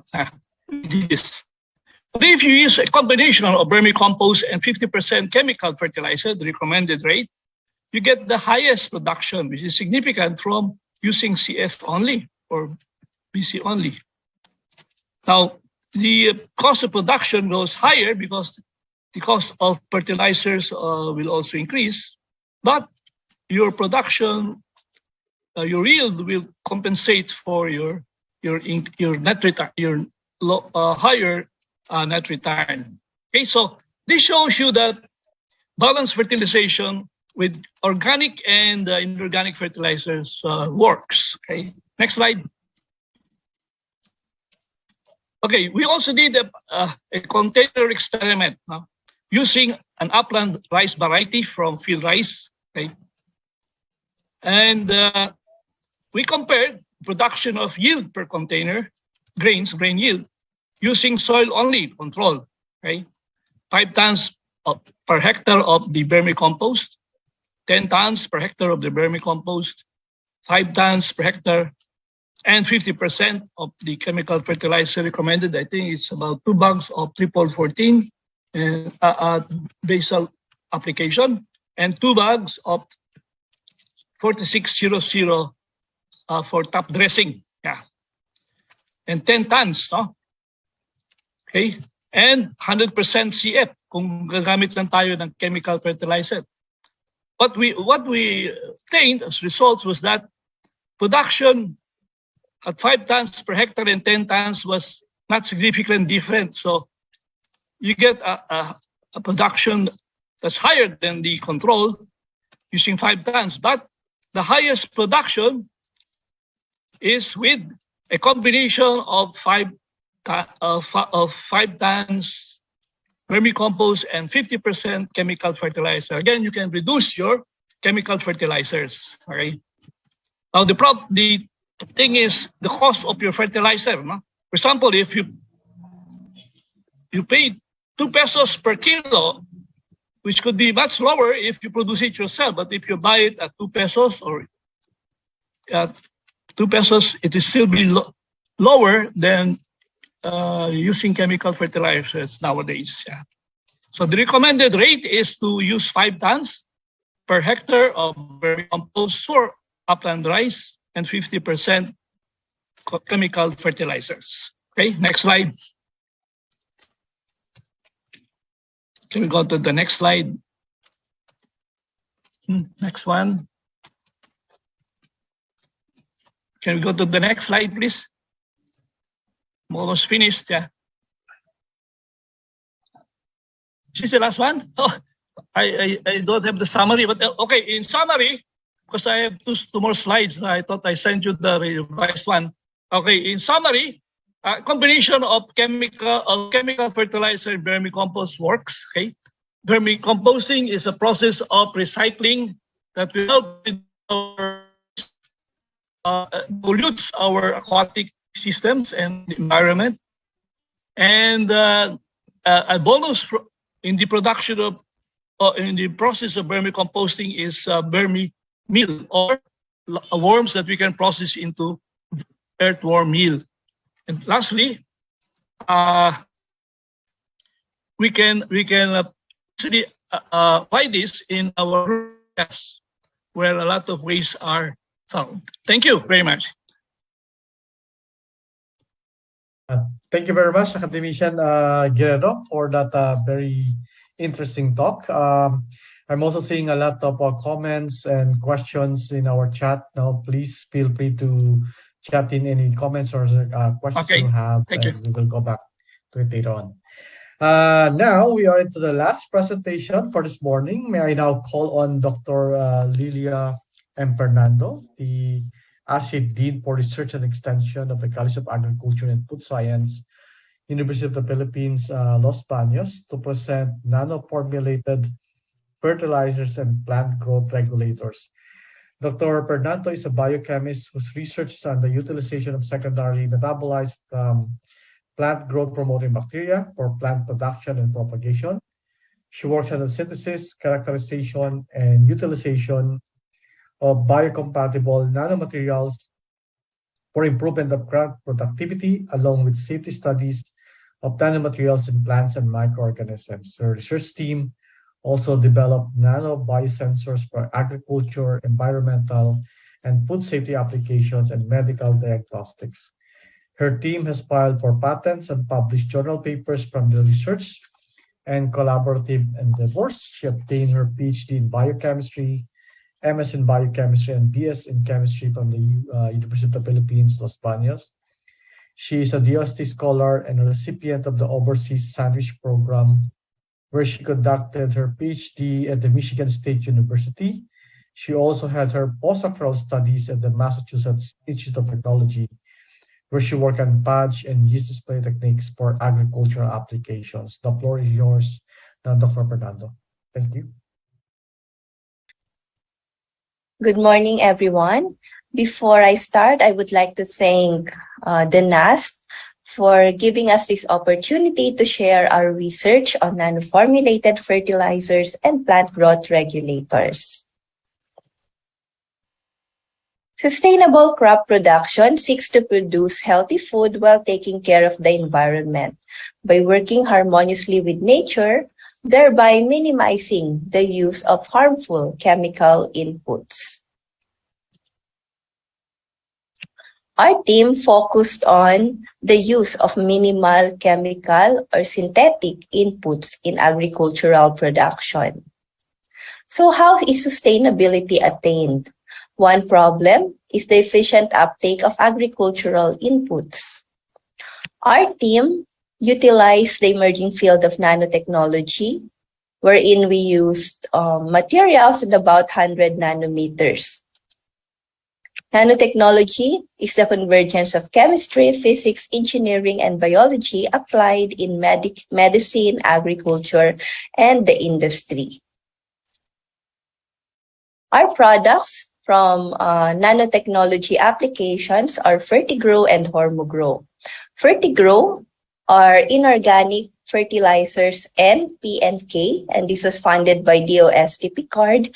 And we have Hormogrow, which are plant growth regulators derived from naturally occurring plant growth promoting bacteria. Hormogrow is funded by the DOST Picard. We first look at Fertigro nanofertilizers. Okay, Fertigro,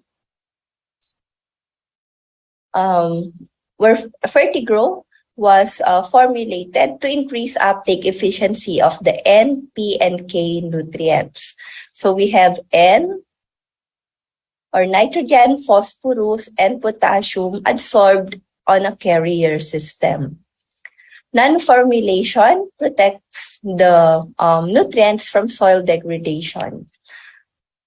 Fertigro comes in a controlled release formulation, and this what we call nanoformulation increase the uptake efficiency. Hence, there's efficient nutrient utilization. The general process in our production include mixing, drying, size reduction, granulation, and drying. Some characterizations. We conducted particle size analysis using scanning electron microscopy and dynamic light scattering. So what we have here is our data on microscopy, where we have about 100 nanometers average of the particle size. This is the release pattern of Fertigro P in comparison with that of the red curve representing Solopos, or the conventional P fertilizer. The green curve is a commercially available nanofertilizer, while the last curve here, the lower curve, is Fertigro, which has actually the lowest, or the formulation with the sustained or the controlled release property. So we have two forms of Fertigro. We have the powder form on the left and the granulated. So we first had the powder form of Fertigro, but when we collaborated with farmers in our efficacy trials, they preferred that we use the granulated form for ease of application.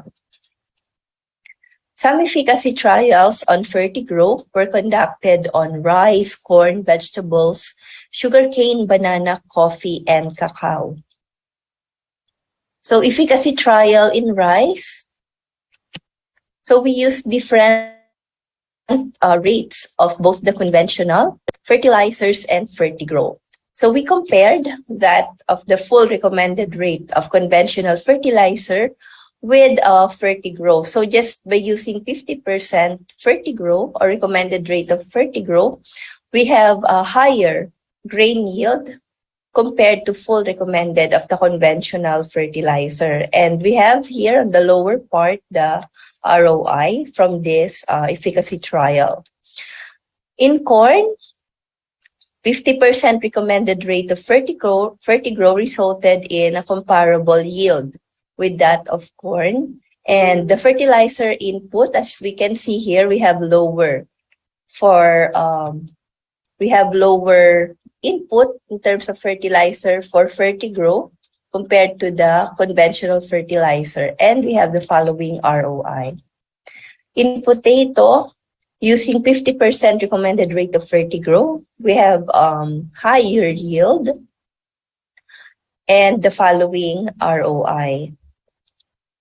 In sugarcane, we have significantly higher cane and sugar yields with 55% recommended rate of Fertigro compared to the full recommended rate of conventional fertilizer.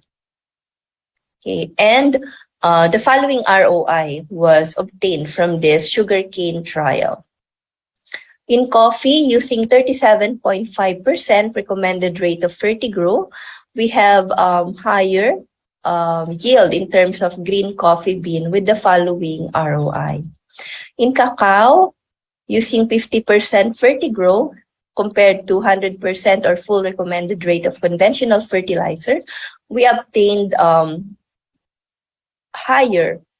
Actually, it's almost double that of the conventional fertilizer. Higher dry bean yield of cacao.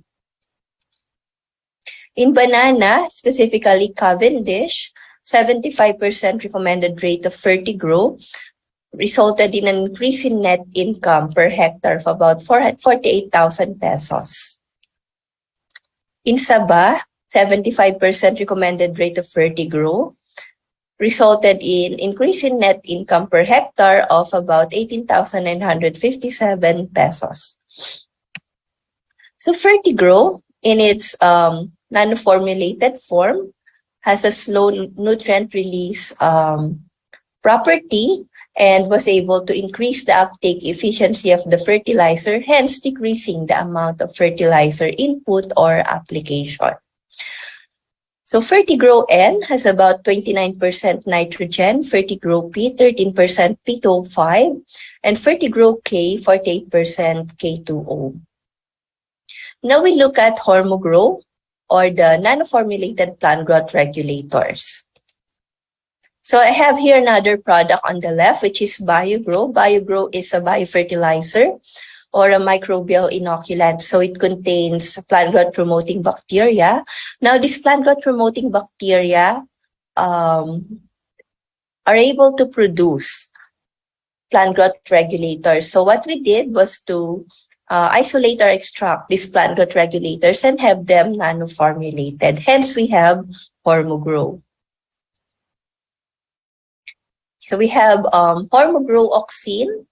Hormogro Oxine is for rooting, cytokinins for shoot development, callus formation, and gibberellins for induced rooting, fruit setting, and flowering. So Hormogro is environment friendly and it comes in an efficient delivery system. It can increase the uptake efficiency of these growth regulators by about 30%. That's because of the nano formulation. We tested Hormogro in various crops such as coffee. So we have here nodal cuttings of coffee. Most farmers don't apply growth regulators, and there's a lot of loss on their part since they buy nodal cuttings 25 to 30 pesos per node.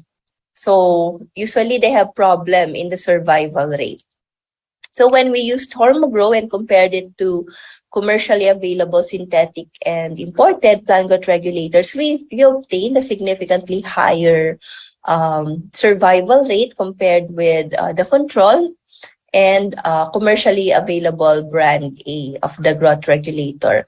And take note that we only used 1 ppm of Hormogrow, while that of brands A and B, 100 ppm is the required rate. Now for tissue cultured banana, we collaborated with a partner in Davao. There's a significant increase in the survival rate of tissue cultured banana by using Hormogrow. With another farmer in Pagadian City, we used Hormogrow gibberellin to induce the fruit development in their cacao trees.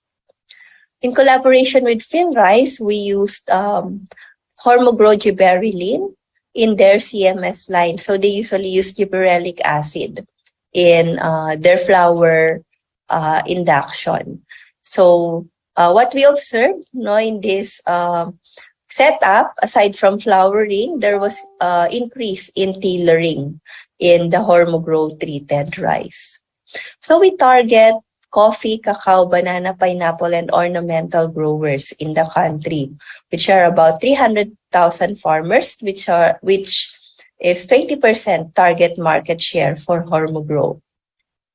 As part of our research framework in the team, we also look at the safety or conduct safety studies of these technologies developed.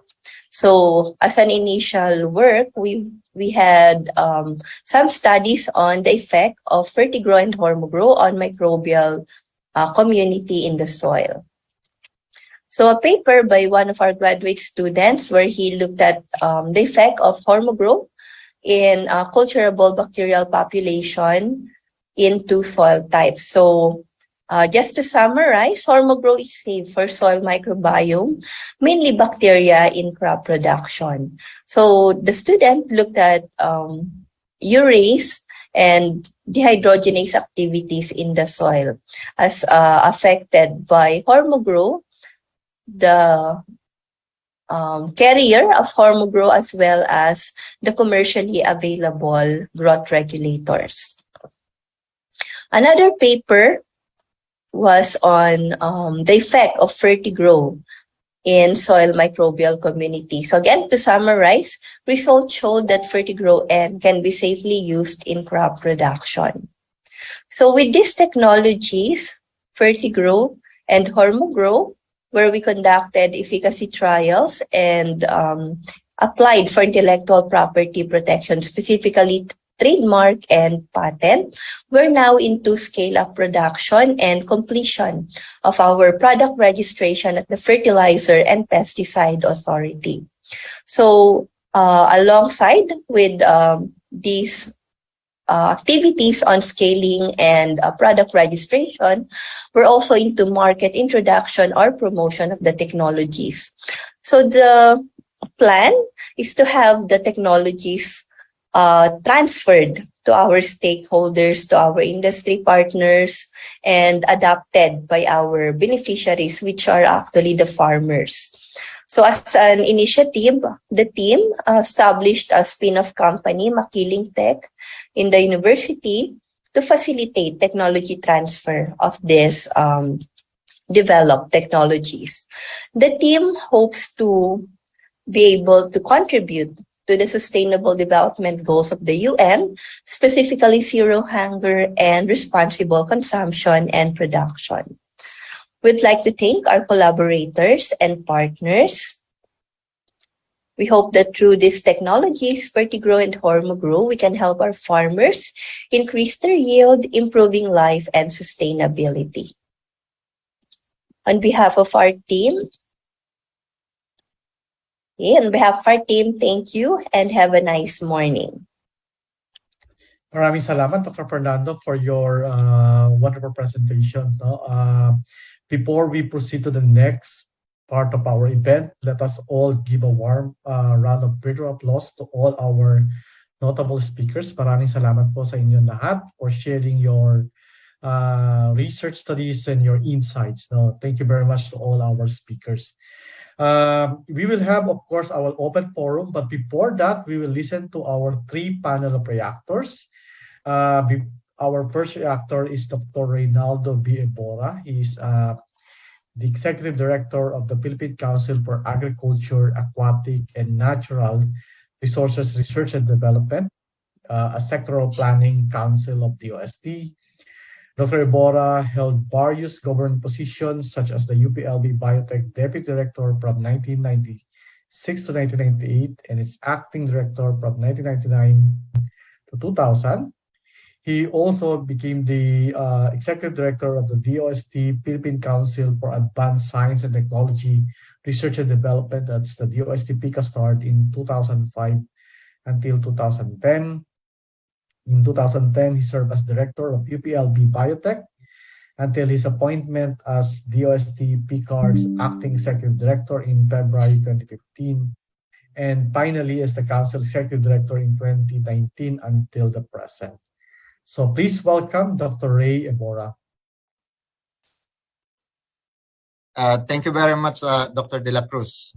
Magandang umaga po sa ating lahat.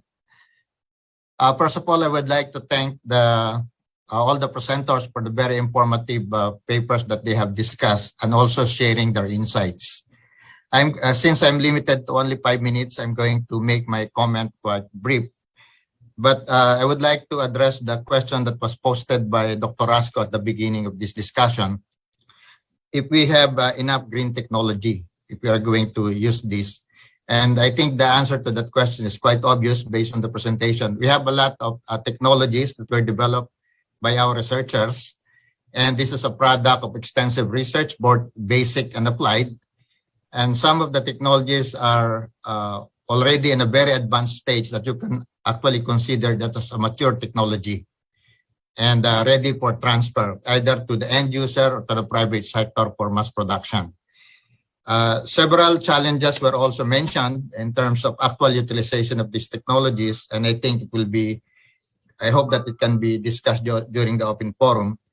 But I would like to give my comment based on some of the concerns that were raised by Dr. Montaño, which is in the focus of research, regulation, trade and promotion, and policy advocacy. Looking at the research component, you will note that most of the technologies that were described were actually funded by the government and implemented by state universities and colleges. So there's no doubt that we have a lot of talented researchers that can develop the technologies and products that are useful to our farmers and fisher folks. Some of the technologies, if you are going to look at the commercial aspect, if you go to Shopee and Lazada, for instance, you will find out that some of the technologies that were described are available commercially, either for hobbyists or in large scale. But there are some challenges in terms of quality, depending on how the product is produced. And in most of the presentation, there is also a significant portion where mechanization is actually needed so that you will be able to produce the product in a quantity that is sufficient to support the needs of the market. Based on the technologies that were presented, you will note that most of them are actually dependent on biomass. And because of that, it will also depend, its actual distribution and the actual processing. You need considerable investment in terms of the transport costs. And at this time, this is a very prohibitive because of the high cost of fuel. So if production system can actually be devised in such a way that there's some sort of grouping or clustering so that biomass can be collected in one place and processed either through cooperative or through intervention of other government programs, then probably production of these products can be facilitated. The other thing is these products and technologies are very timely, simply because we have big problem in terms of the cost of fertilizers brought about by the problem in Ukraine and Russia. And this is a very good alternative, aside from the fact that these products and technologies are environment friendly. So some of the issues that were raised is in terms of regulation. It is very important that regulatory system is in place so that we'll be able to maintain the quality of our product, and there will be predictability of the products and technologies that will be available for the use of the consumers. So the regulation should be facilitative rather than restrictive. And in order to facilitate the development of the product, even from the start of research and development, we have to consider the regulatory process already. For example, for these products, experiments should be designed in such a way that they are already compliant with the requirement of the Fertilizers and Pesticide Authority, so that the proper design of the experiment will be implemented. And by the time that you have the data, these are ready for registration. So I think proper coordination between the regulatory agency and the product developer should be done. The other thing that was mentioned is in terms of commercialization, and it's quite obvious that we have a lot of technologies, but technology transfer component seems to be weak, or they are produced in small quantity that are university-based and cannot address the actual volume of needs of the market.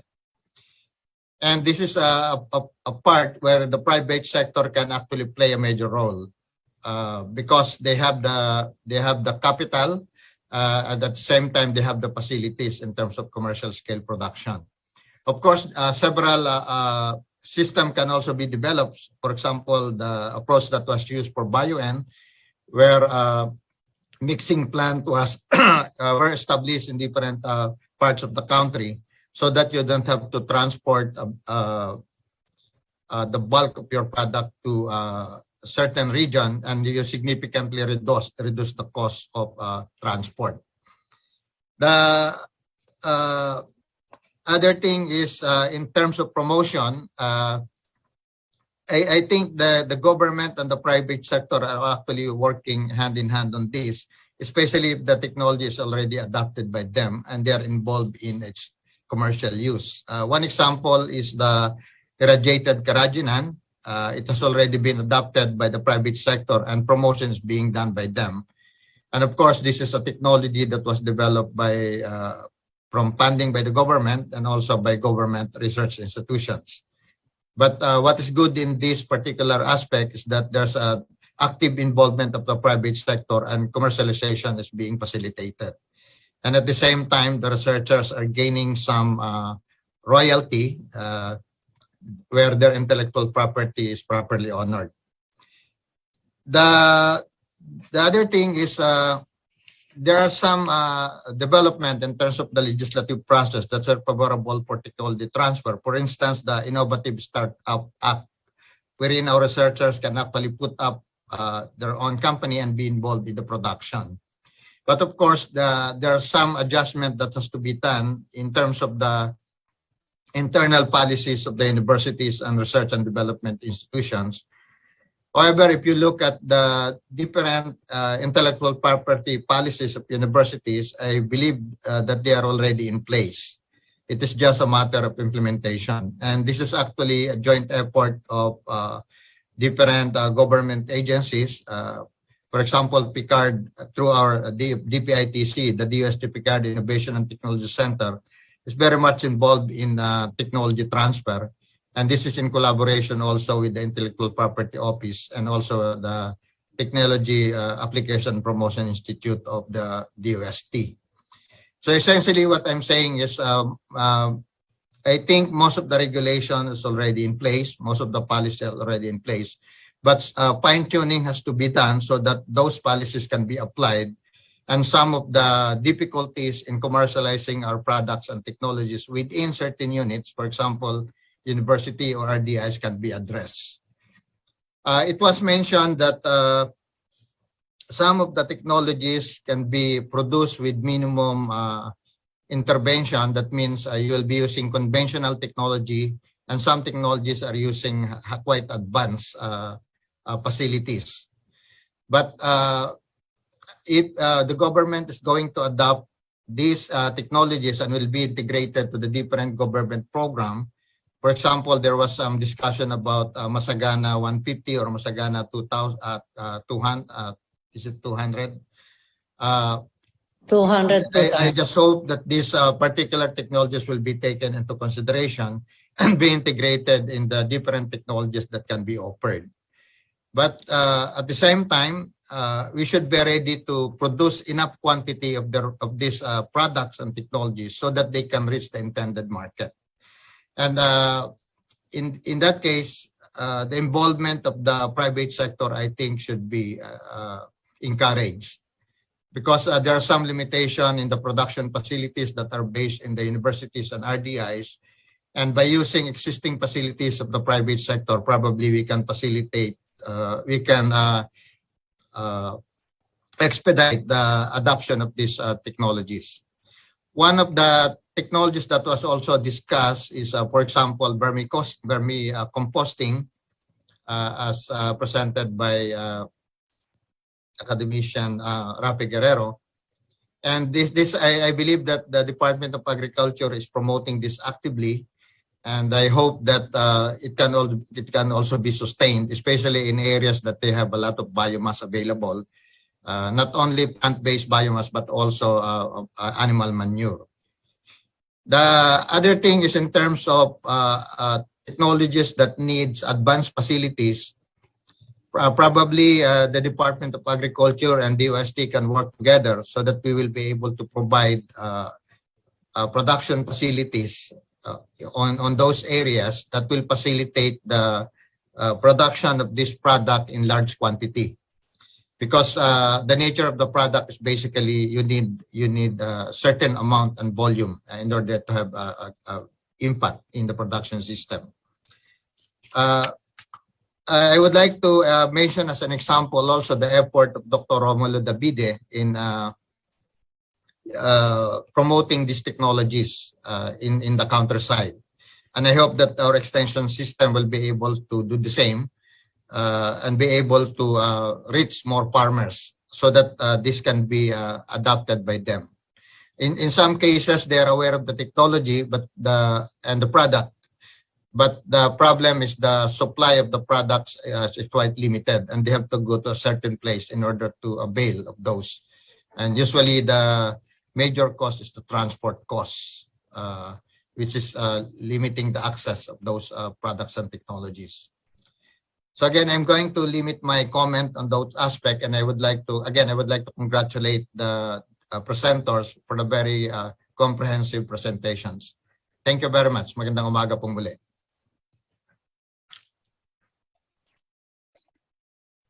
Yeah, magandang umaga at maraming salamat po, Dr.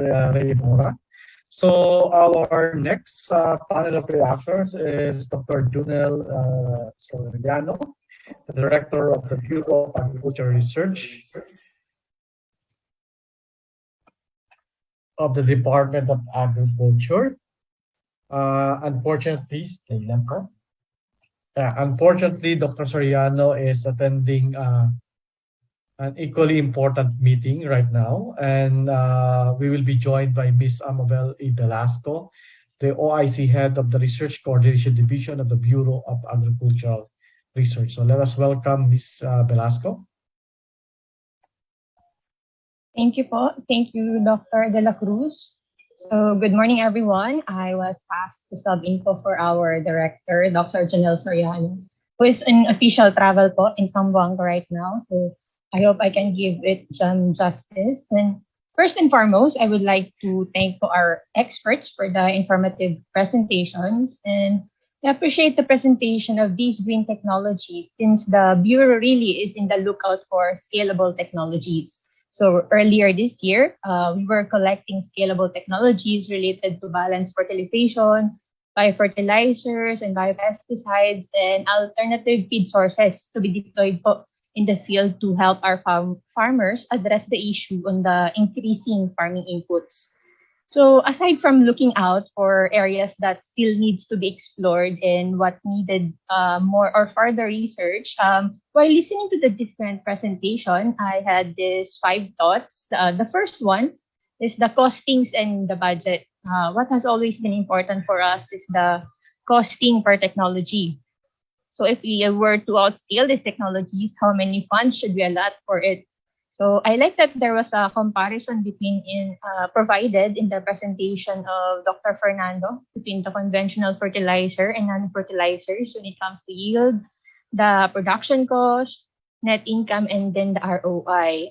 Dr. Brown also provided costings of the different biofertilizers. And if we are to promote these technologies, we need information po talaga on how these products reduces the use of inorganic fertilizer and then by how much percentage.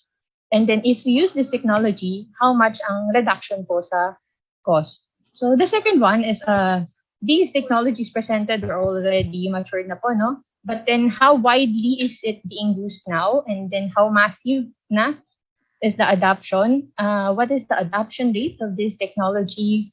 And how can we track or monitor the rate or scale of the adoption of these technologies right now? The third one is that where are these technologies right now? Is it in the hands of the private sectors? Is it being disseminated in the LGU?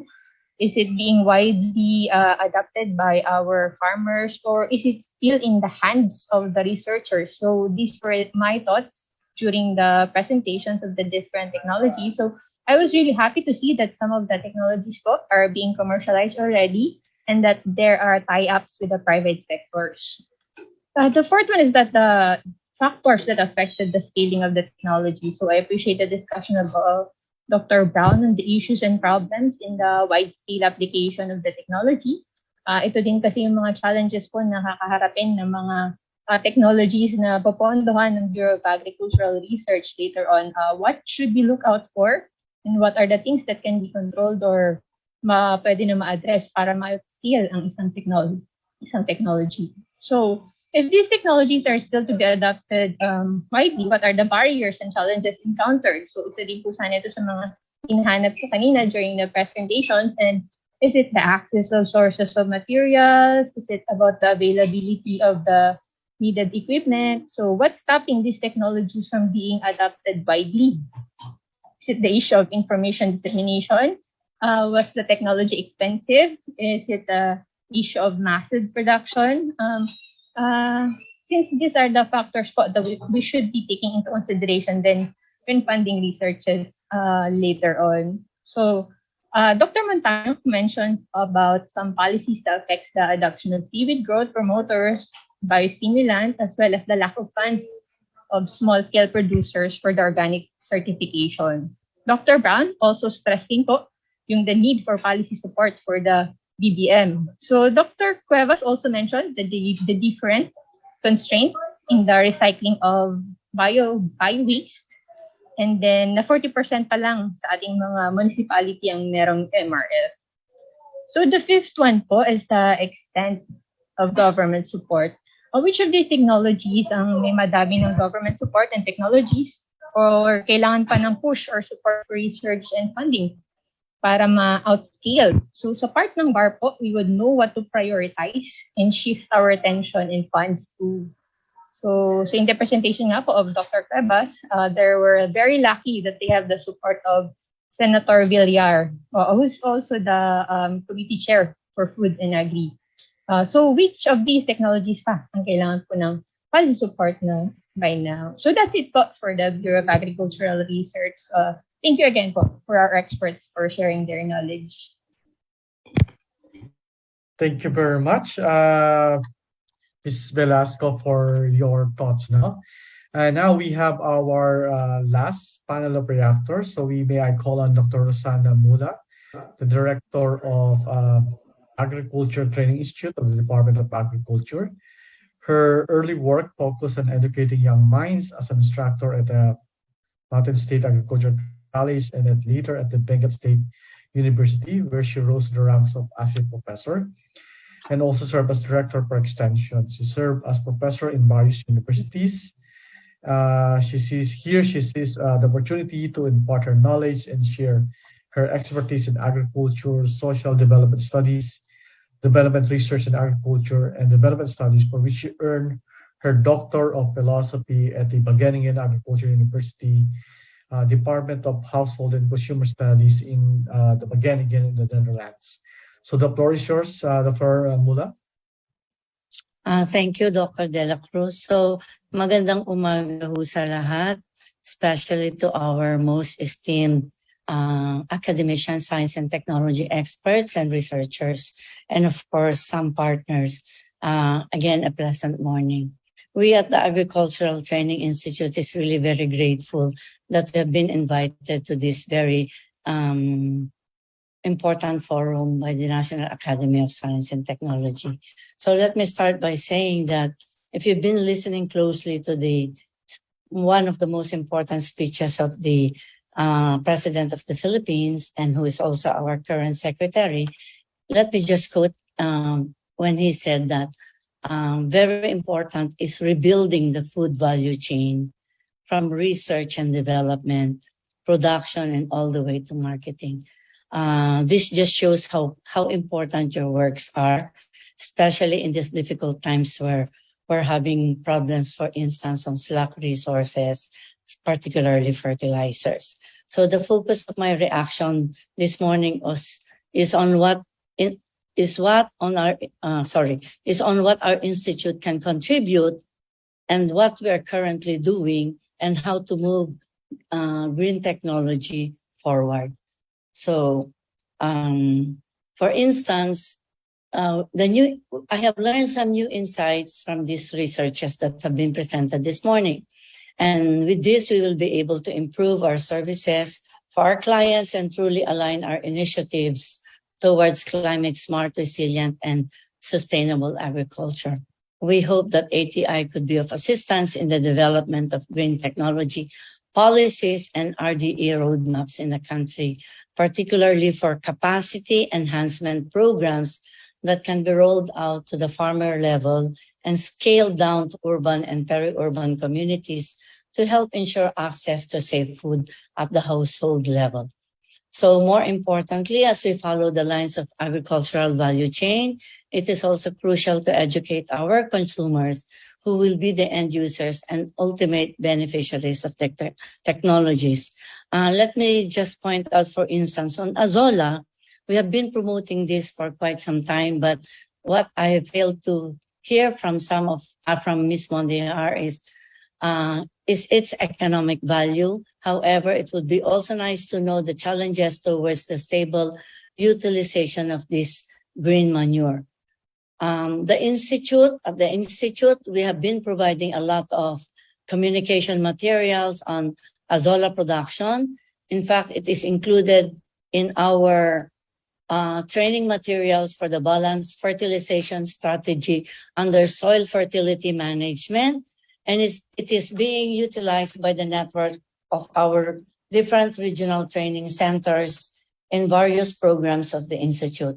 Under the operational plan presented, the ATI contributes to the technological demonstrations on Azola utilization with our learning sites and other partners.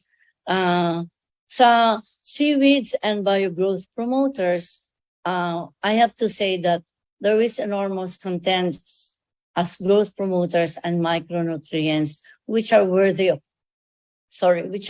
promotion, especially so that the Philippines is the third world's largest producer of aquatic plants, including seaweeds. In this respect, one possible development pathway is for us to collaborate with the Bureau of Fisheries and Aquatic Resources to capacitate would-be growers and aquaculturists, as this technology is increasingly getting recognized as a sustainable solution for water quality improvement and carbon sequestration. In fact, our e-learning course on seaweed, we have it in our platform and website, is also getting the attention of many online learners, with around 800 graduates from 2021 until this date. Most recently, we have received a training proposal on this subject. And I think this is one area that we can collaborate with those who are interested in promoting through training programs this idea of seaweeds and biogrowth promoters. Sa microbial fertilizer, I heard from the presentation kanina that, I don't know if I'm right, and if I heard it right, capacity building is very important. Truly, The ATI has existing training material where this is included, particularly in the Balanced Fertilization Strategy Initiative, which includes the Abonong SWAC material. But still, we do recognize the need for more capacity building on this. However, we need also to ensure that the risks related to improper handling are avoided. When not properly handled, this is based on our readings, contamination may happen, which will negatively affect the trust of commercial potential users on microbial fertilizers. Various pathogenic bacteria, fungi, and nematodes may infect the plant and thus reduce crop yield to a great extent. Meanwhile, we also hope that we can also strengthen our collaboration with the research community when it comes to the transfer as well as promotion of the use of microbial fertilizers with its promising impacts on crop production at a more economical level for our farmers.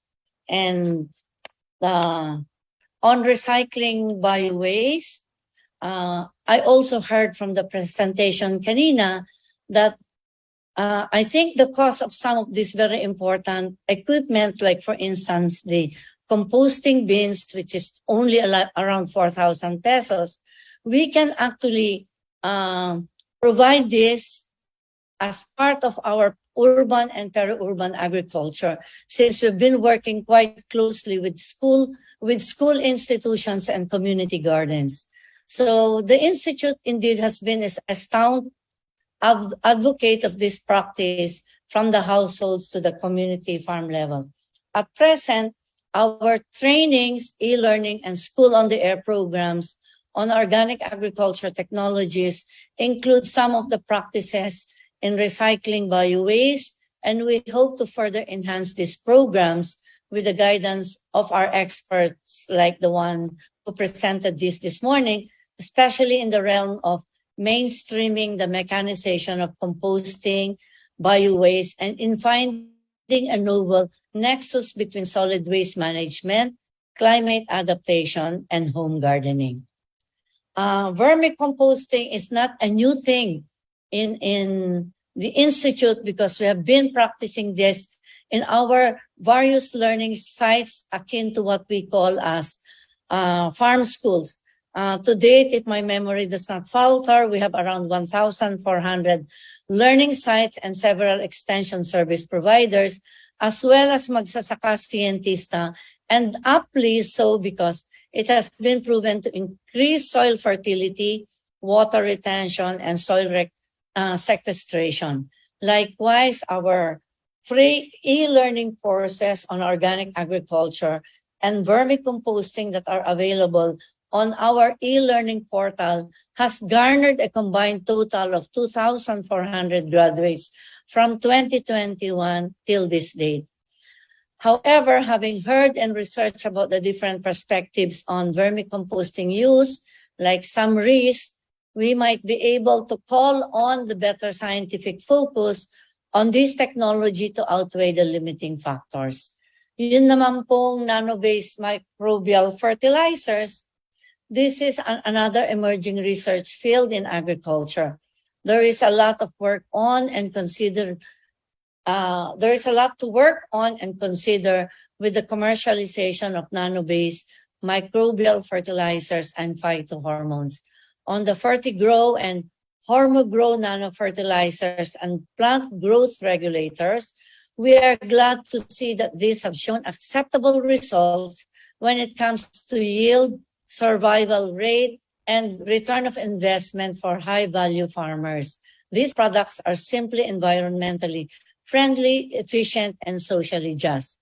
So today, some of the possible issues and concerns that are being clarified and addressed by the expert would include interaction with the soil, flora, and fauna, environmental and toxicity concerns to human and health safety and safety. So in this respect, the ATI would be willing to collaborate with PICARD, PICASTARD, and even UPLB Biotech and other agencies in terms of proactively advocating for proven nano-based microbial fertilizers and phytohormones to our different farmer clientele. As mentioned, ATI is very much in support to funding proposals on training as well as advocacy activities on topics such as this. In all of these opportunities, we hope to further collaborate and connect with the science and technology community so that we can communicate these green technologies correctly and effectively.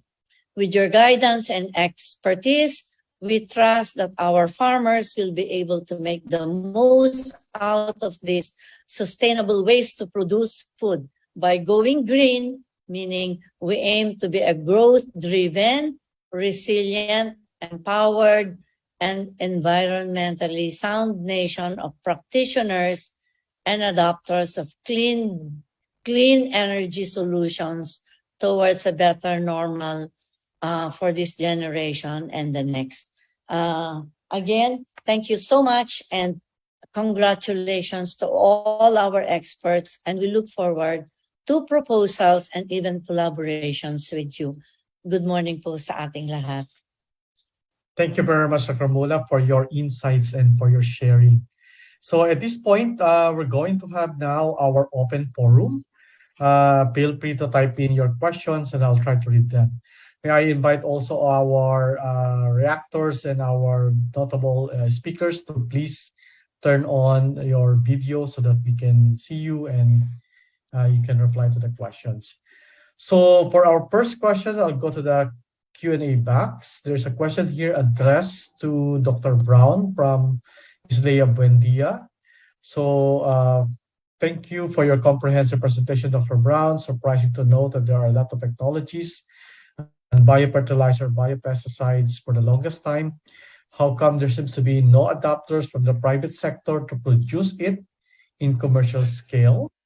So may we hear Dr. Brown? Is she still here? Yeah. Okay. Okay. Good morning. Thank you, Leah. I already answered the third question in the chat, but I will repeat it. Can you hear me? Yeah. Yes, we can hear you. Okay.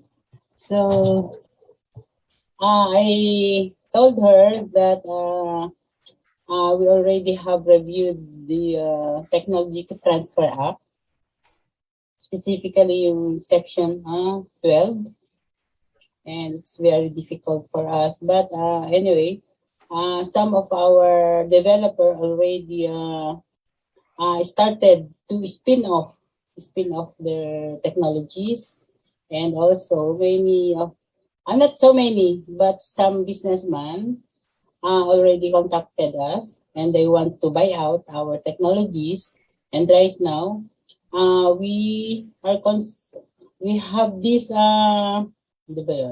division, or we call it TTBDO, the Technology Transfer Business, that are working for us, so that we will be able to know how to, for example, BioN, how can we transfer to businessman, and for the others, for the other technologies, biofertilizers, that we need to pilot scale first before transferring to industries. Yeah, we asked a pilot plant. I hope we have a groundbreaking ceremony yesterday, nag-start na, and then maybe after a month, we can have the pilot plant for biofertilizers, biopesticides, and microbial pesticides.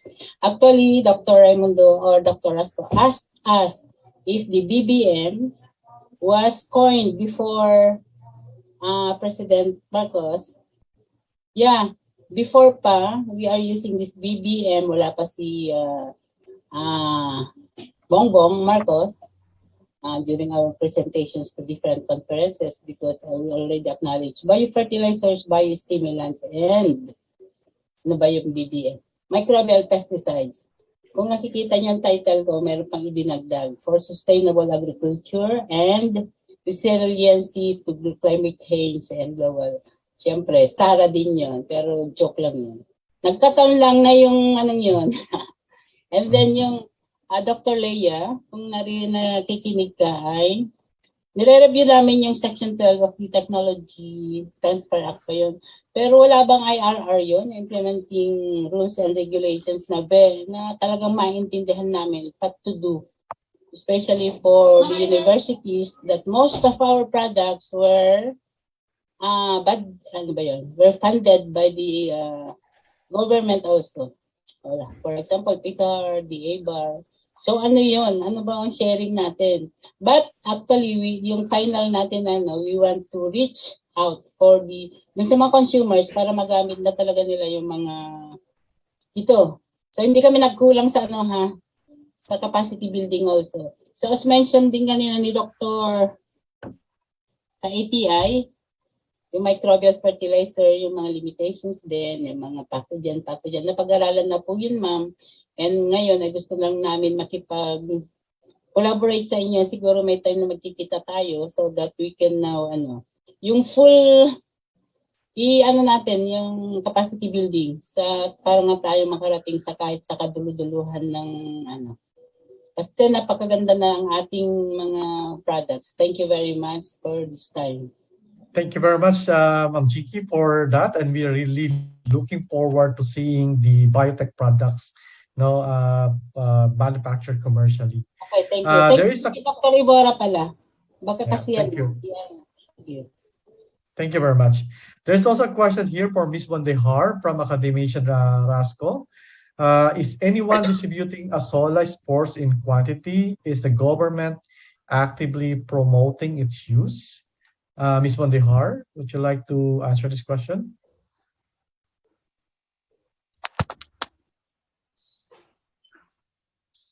Good morning po. So related po dun sa question ni Dr. Rasco, yung distribution using spores po, hindi po siya na-continue after ng NAAP. Yung pero kung makikita po natin kahit sa mga Facebook or what, sa mga online na mga yung bentahan ng mga yung distributions doon sa mga ng Azolla ay through biomass. And then marami din nagre-request sa amin sa PhilRice, pero ang binibigay namin ay fresh biomass.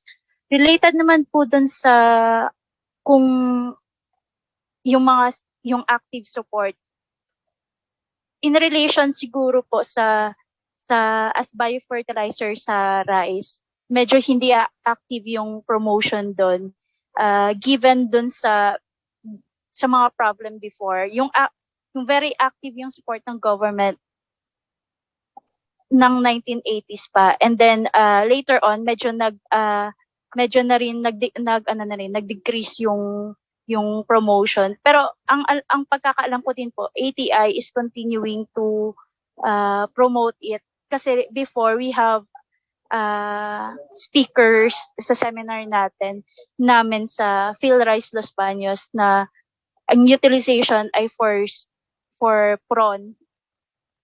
Ginagamit siya as feed sa prawn. For other uses, ang pagkakaalam ko, medyo yung promotion niya. Pero sa rice, kung nakikita natin, farmers are not really using Azolla as biofertilizer. And then, those areas na na-mention ko earlier sa presentation ko, na merong persistent doon yung Azolla sa kanila, actually, majority of them are not familiar with the use of Azolla as biofertilizer. They're actually controlling it kasi akala nila weed siya. Tapos later, with the discussion with them, doon lang sila naging familiar doon. So medyo may problem on promotion on the technology, even though known na yung mga uses niya. Yan po. Thank you. I hope I answered the question. Yeah, thank you very much, Ms. Bondehar, for that, for answering this question. So we also have here a comment and a question from Academician Asanza to Academician Montano. No? First of all, Academician Asanza noted the pioneering works of Academician Montano on the seaweed extracts as biofertilizers in the country. She also pointed out the need to update data, particularly on the collective economic estimates and the extent of the use of these seaweed extracts.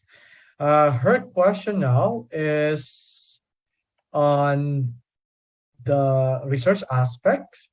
So to Academician Montano, this is the question of Academician Asanza. Are the beach cast seaweed and seagrass parts with reproductive structures, and are they returned back to the sea to replenish their population? Sir? That is what you call, some of the environmentalists wants to leave the just what you call the beach cast seaweeds and seagrass to degrade the beach. But some could utilize it. The thing is balance of use, utilization. Some of them, to clean the beaches, they would gather the beach cast seaweeds and seagrass. So it's a question of balancing. That's why I mentioned about the regulation of these compounds, these substances for what utilization and also conservation. Thank you. Thank you very much, sir. Mama Sansa has also a comment to Academician Cuevas, no, regarding her presentation on the technological innovation and generating energy from compost. And Academician Sansa said that we should consider small and medium-scale biocomposting to meet both pollution and energy needs and concerns. And the Japanese had such attitude that they produce and recycle things even in their homes and backyards. And they usually start small, but rigorously study their process towards excellence. So that's the comment of Academician Asanza to Academician Cuevas. All right, I'm just going to read some more questions here. So kung meron pa pong gusto magtanong, you are also welcome to open your microphone and ask your questions directly to our presenters. All right. Can I say something? Yes, ma'am. Ma'am, Academician Raimundo. Yeah, I think we have a good set of topics for this morning's webinar. I would have wanted to hear also about the microbes as biocontrol agents, because I know there are now lots of technologies for that. So maybe that be considered in the policy making, whatever report of the organizers. Thank you. Thank you very much, Ma'am Sean, for your insights and for sharing your thoughts now in our focus group discussions today. There is a question here from Ma'am Rod Asanza again. How about the economic parts of using irradiated carrageenan versus using carrageenan for some other purposes? Has or have the active ingredients in the irradiated carrageenan been isolated and characterized? So I think this is addressed to Sir Montano. Yes, I think the studies have been on the economics have been already done. There is a presentation of Dr. Lucille Abad on those things, and then something like 30% better. The yield is 30% better in rice. So I think the studies have been done. That's why the reason why it's been technology had been adopted by a commercial firm, a private firm. Okay, may I follow up? Sorry. Yes, may I follow up? My question really, I know there's a presentation on the economic aspects of using irradiated carrageenan for a better growth of rice and other crops. But I would like to have something, economic comparison between using, sorry, am I muted? Can you hear me? Yes, we can hear you, ma'am. Yeah, okay. I'm just concerned with the use of kappa-carrageenan for some other uses compared to the use of kappa-carrageenan for fertilizer. Can we have an economic comparison of this? Can we isolate the active ingredient from the raw material and not from the processed carrageenan and so on? Because I'm just worried for the other high-value uses of kappa-carrageenan. As what you have said earlier, it seems that the irradiation transforms the kappa-carrageenan to oligocarrageenan. Can we have some explanation on that? Thank you. I think they're really using the refined carrageenan, refined kappa-carrageenan, or refined iota-carrageenan. They have not used yet the raw, the raw powdered kappa ficus yet. So I don't know, but the way I understood from the initial reports, they have used only the refined carrageenan, kappa-carrageenan. Okay, anyway, I would like to have some more, how they call this, socio-economic, environmental comparisons, considering also the other high-value uses of carrageenan. Thank you, if that can be done. Thank you. Yeah. Thank you very much, Ma'am Rod. We have two hands here. We have Academician Rasco and then we have Academician Sarapika. So let's hear Academician Rasco first. Yeah, I have a question to Bar and perhaps even Picard, because it's quite obvious from the presentation that we have quite a bit of the so-called green technology, but they are location specific, I think, in application. So what I see as the need is to do demonstration or confirmatory trials in at the level of provinces or even municipalities, so that they can determine the appropriate mix of the so-called green technology. For example, in the Bicol region, I observed in Daet specifically, I observed that this sargassum is quite plentiful during certain parts of the year, but not year-round. So, pwede siguro yun gamitin as biofertilizer near the coast, no? In areas near the coast, in combination with other biofertilizers. Now, the other issue is using this nano fertilizer instead of the commercial fertilizer in combination with the green technology. Kasi yung mga experiments na nakita natin, green technology in combination with yung traditional commercial fertilizer, hindi pa nila na i-compare yung green technology with nano fertilizer, which is really more efficient in terms of nutrient utilization. So my question is, can Picard and Bar support this kind of location-specific trials? Thank you. Back to you. Thank you very much. I think this is addressed to Dr. Ebora.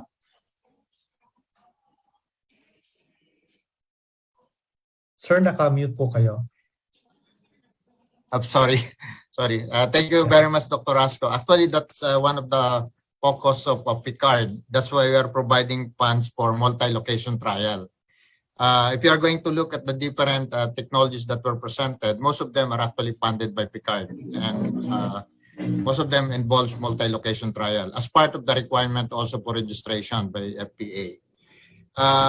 What was mentioned is yung availability ng biomass in certain location.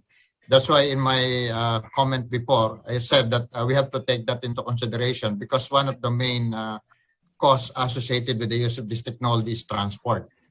So if you will be able to use the biomass in certain location wherein it's more or less organized, then you will be able to reduce the input. The other thing is Picard is very much supportive of the different projects, not only the one that were presented, but if we talk about green technologies, what we have not mentioned, just like what was mentioned by Dr. Raimondo, are the biopesticides. For example, Acticon, one of the products developed by Ms. Papa of Biotech UPLB, is very promising, and it can be used for disease control. We have also a lot of predators and parasites that are known to be very effective in addressing these problems. For example, the problem with coconut scale insects was solved with the use of parasites, the Compariella calawanica. So that means if we are going to look at the different technologies and develop a program wherein it can be used in wide scale, similar to the suggestion of Dr. Rasco, for example, by province or by region, probably it will be more effective. But of course, it needs cooperation with the different government agencies in terms of providing the technology and in terms of actual production of those products. Again, thank you, po. Thank you very much, Sir Ray. Any comments from Ms. Velasco of the bar? Yes, sir. Thank you po, Dr. Rasco, for that. The Bureau also is open for these kinds of researches and proposal. Sa katunayan po, isa po din ito sa mga priority researchable areas of the Bureau. So we welcome proposals related to this. All right, that's wonderful news from the bar and from Picard. No? So let's see here now, Academician Serapika, for your comments or questions. Yeah, well, thank you. Actually, it's touching on what Academician Dong mentioned, is on the scale up and pilot production in the regions. Because when we were trying to commercialize Acticon 5 years ago, we were having a hard time trying to get to the pilot scale to do the requirements for a 40-hectare field testing, even though we had an industry partner at that point in time. And the gap then was the pilot production of the material. I'm hoping that that's solved already. That's why the question for me, for Lilia, is actually about the scale and regarding your regulatory filing in terms of your field testing on how much needs to be done. So that's one aspect on the product development. And of course, in terms of the field testing, we are now in discussion with former President Pascual, or now Secretary for DTI, about forming transdisciplinary teams in order to support some of the one town, one product on the different types of agricultural products, ranging from coffee, cacao, and everyone. And this is probably a good venue where I saw that there's already a raise of hands of people who wanted to support such studies from DA and of course the UST with Ray being there. I think that will probably be much served by having a complete team in each of the regions, involving with the regional development councils and what we call regional inclusive innovation councils under USEC PITA of DTI and formerly USEC GEV of the UST. So first, probably the regulatory question on the pilot scale production, Lilia, and maybe Dr. Ray can also comment about how we tend to address that in terms of the other technologies beyond Acticon in this case, because they were able to at least scale up. Thank you. Yes, thank you, Sir Al. For Hormogrow and Fertigrow, I'll first answer for Hormogrow. We were funded by PSHERD for the pilot plant, but it was a challenge for us because we can't find a place. We have the funds for the equipment, but there's no place for us to put the equipment in the university. So finally, TTVDO of UPLB offered their parking space so we can set up our pilot plant for Hormogrow. So now we're just waiting for the delivery of the equipment. For Fertigrow, because it's it's the fertilizer product, it's much bigger compared to for the hormones. So since we have difficulty for the Hormogrow pilot plant in terms of location, it's more practical actually to have toll manufacturing. So for the proposal that we have submitted to Picard, we're planning to have toll manufacturing na lang hopefully. But the problem, actually ang problem po namin, we talked with some toll manufacturers, but we're not sure if mananalo sila because of the procurement process. That's another thing. Because it's not specific, yung atin pong toll manufacturing, yung ating mga requirements for toll manufacturing ng fertilizer. So I hope, isa talagang burden sa R&D natin yung procurement. Hopefully, we can waive, sa R&D. Sa mga office supplies, it's okay. But for research, it's not applicable actually.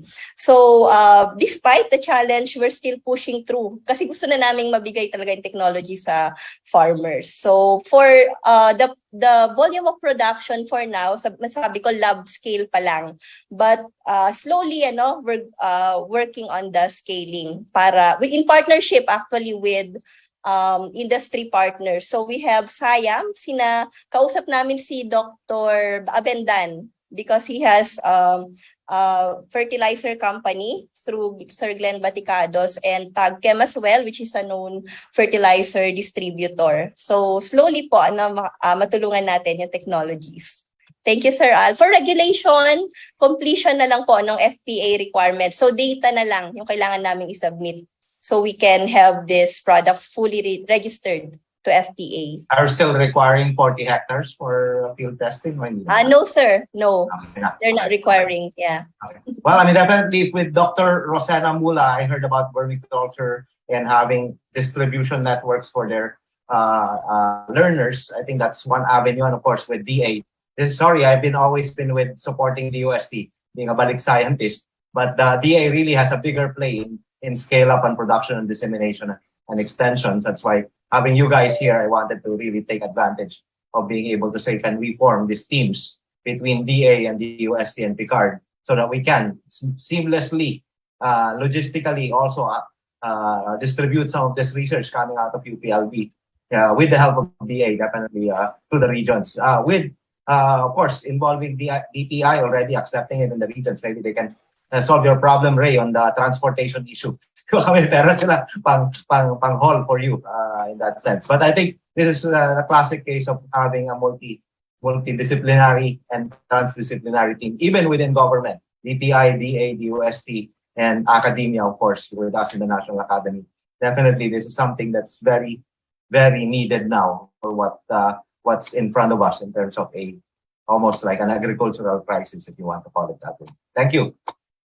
Thank you very much, sir, for your question and your insights. Ma'am G, Yes. Academician Cuevas. Yes. Gusto ko lang mag-react doon sa isang comment ni Director Ibora tungkol doon sa mga online microbial inoculants. Gusto ko lang sabihin na ang Biospark, yung Trichoderma activator at saka TMI, regularly sinasubmit sa biotech for analysis. And 3% moisture content, 100% trichoderma, walang pathogens. Okay, another comment is with reference to yung resulta namin sa Mugpog Marinduque on rice straw management, yung last na diniscuss ko, second to the last na diniscuss ko. Immediately in 2020, nung makita na namin ang aming resulta, we submitted a research proposal sa DA-BAR. Imagine, DA-BAR supported that project for years. Tapos tinanggihan nila yung aming proposal dahil hindi naniniwala yung mga nag-evaluate ng aming project na pwedeng mag-decomposition ng rice straw sa field. So, yung resulta ng kanilang project ay ni-reject nila. Sana ang aming proposal ay capacity building ng mga SCUs. So, we're going to conduct the project in tandem with field rice tsaka SCUs para ma-translate ang technology sa local level. Hopefully, meron kaming sinabmit sa Picard.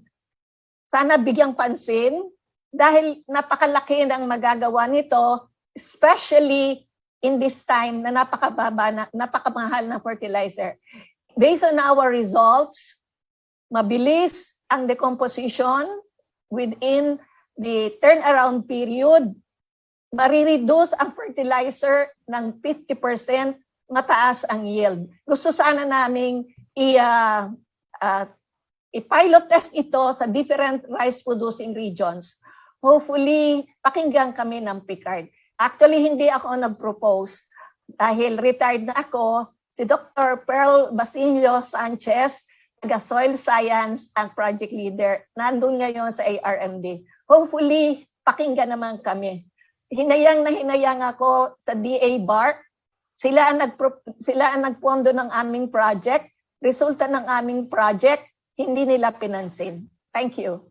Hopefully, ATI will also pick up our proposed rice straw management.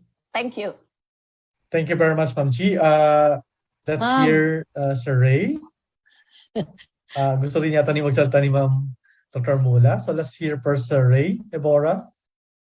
Thank you, Dr. De La Cruz. And thank you, Dr. Cuevas, for the comment. First, I would like to clarify regarding my comment on products that you can see in Shopee and Lazada. I'm not referring to a specific product. My statement is more of a general statement regarding the product that you can see on sale online. And if you look at the different products, you will note that some of them are very, very cheap. Some are quite expensive, depending on the target market. And you can see even from the packaging that the quality is different.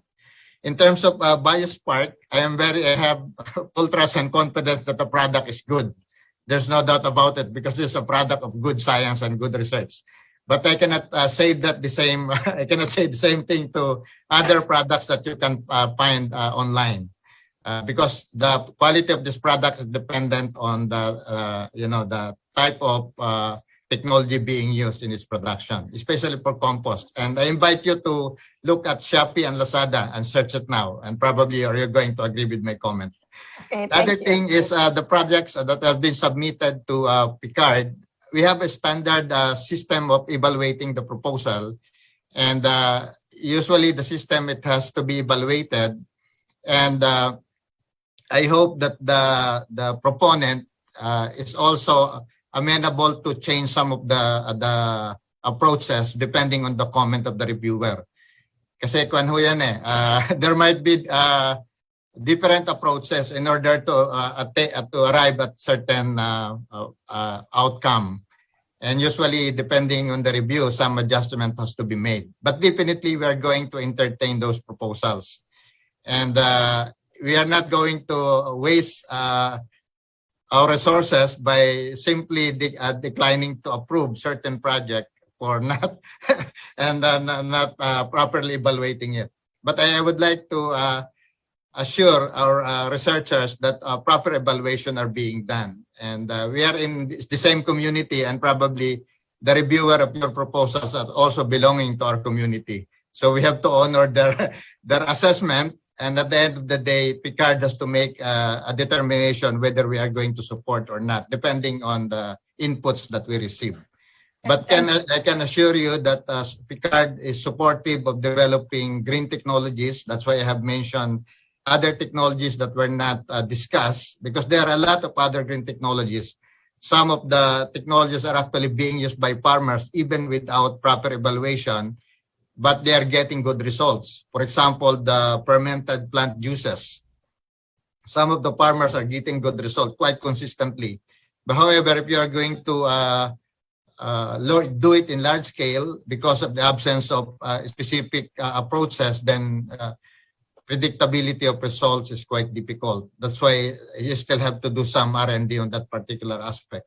But essentially what I would like to emphasize is we don't have the monopoly of knowledge in this type of technology. Our farmers have their own system, and as long as they are working and they are consistent, and probably they deserve to be supported. If science is needed in that particular aspect, then PICARD will be very willing to provide the appropriate support. Thank you. Thank you very much. I just would like to mention that our results have been published in science journals, and therefore underwent serious assessment and evaluation. Thank you. Thank you, Ma'am. Thank you very much, Ma'am G. Thank you very much, Sir Ray. For the interest of time, can we hear the last comment from Sir Dr. Mula? Quick lang, Dr. De La Cruz. Actually, we have a window at ATI that provides grants for, basta related po sa dissemination and extension support system. We're very much willing to fund po yun. So anytime po, if you want to send in your proposals, we can do that. We can review and hindi ho matagal ang review sa amin. So yun nga lang po, medyo alam niyo naman po ang gobyerno, yung mga auditing mga rules and regulations, ng mga processes na ganyan. But it's quite fast, I have to say. So please feel free. Thank you very much, Dr. Mula, for that ray of hope, no, para sa ating mga researchers. We will submit. Yeah, thank you very much, ma'am. Sayang. All right. Yeah, thank you. At this point, I'd like again to thank all our speakers and our reactors for sharing your expertise, your insights, your time with us. So to deliver now the synthesis of our event, may I call on Dr. Pierre Angeli Vital. Dr. Vital is currently a university researcher and scientist one under the Scientific Career System of the Department of Science and Technology, Civil Service Commission, and she is currently the head of the Biological Research and Service Laboratory at the Natural Science Research Institute of the University of the Philippines in Diliman. So Dr. Vital is an awardee of the 2021 National Academy of Science and Technology Outstanding Young Scientist. Dr. Vital, your synthesis, please. Thank you po, Dr. Tom. Magandang tanghali po sa lahat. Magandang tanghali po to our NAST members, speakers, resource persons, and our FGD audience. We are on the first focus group discussion, or FGD, on green technology for the food system, particularly on crops. And the NAST host divisions for this FGD are the Agricultural and Biological Sciences divisions, with lead coordinator, academician Eufemio T. Rasco Jr., and co-lead coordinator, academician Virginia Cuevas. As mentioned by academician Rasco in his introduction, this FGD is an offshoot of food system and production problems brought about by the COVID-19 pandemic, and the Academy's response would be the green technology. The general objectives of the FGD are first to present information on the green technology in the food system available in the country, to generate support for their adoption, and third, to draft appropriate policy and informative discussion. So allow me to grasp the gist in just 5 to 10 minutes. I can just send my lengthy synthesis to our secretariat. Our first speaker, Ms. Shella Luz Mandihar from the Philippine Rice Research Institute, the Negros Branch Station, discussed Azolla as biofertilizer, and she mentioned that Azolla with rice culture provide rice crop with nutrients, urea with nitrogen within 30 days, and Azolla with a nitrogen combination between 30 and 60 days. This would increase the humus content, absorb nutrients from the floodwater, reduce ammonia volatilization, control weeds. Although, of course, she mentioned several challenges of using the technology, she also discussed other benefits of using Azolla, such as fuel, fertilizer, food, and feed, or the 4 Fs. Azolla can certainly coexist favorably with paddy rice, as she has shown in her discussion, and the growth and sporulation of Azolla can coincide with the growth and the development of irrigated lowland rice. Our next speaker discussed seaweeds as pie-growth promoters by academician Marco Nemesio Montaño, a member of the Mathematical and Physical Sciences Division of NAST. And of course, we know, and of course, academician Montaño mentioned that the seaweed biodiversity as of now would be 893 identified species in the Philippines and presently being cultured are Tapaphycus, Euopuma, Sargassum, Caulerpa, Gracilaria, and Volva. Therefore, academician Montaño pioneered the use of seed extracts as fertilizers. So he mentioned, of course, the difference between the fertilizer and the biostimulant from a seaweed. Of course, the conventional use being the seaweed compost, and the seaweed meal would serve as a slow release fertilizer in a soil conditioner for crops, while of course the seaweed concentrate or the SWC, known as the biostimulant, would be active constituents that are immediately available to the crops as they are applied directly. And Academician Montaño also discussed the mode of application, beneficial effects, and the possible mechanisms. And of course, the challenge mentioned is that there's no trade in the Philippines made sargassum-based growth promoters up to the present, such as the issue of not being organic, or of course there should be, or there's a need of support from the government, which is also discussed during the open forum. Our third speaker, academician Virginia Cuevas, tackled recent developments in recycling the bio-waste, including, of course, the trichoderma, which is the microbial inoculant, microbial biofertilizer. So she discussed 3 parts. First one is a semi-mechanized composting bio-waste in urban setting at the barangay and, of course, apartment and condo unit level, which is very important para sa atin po today.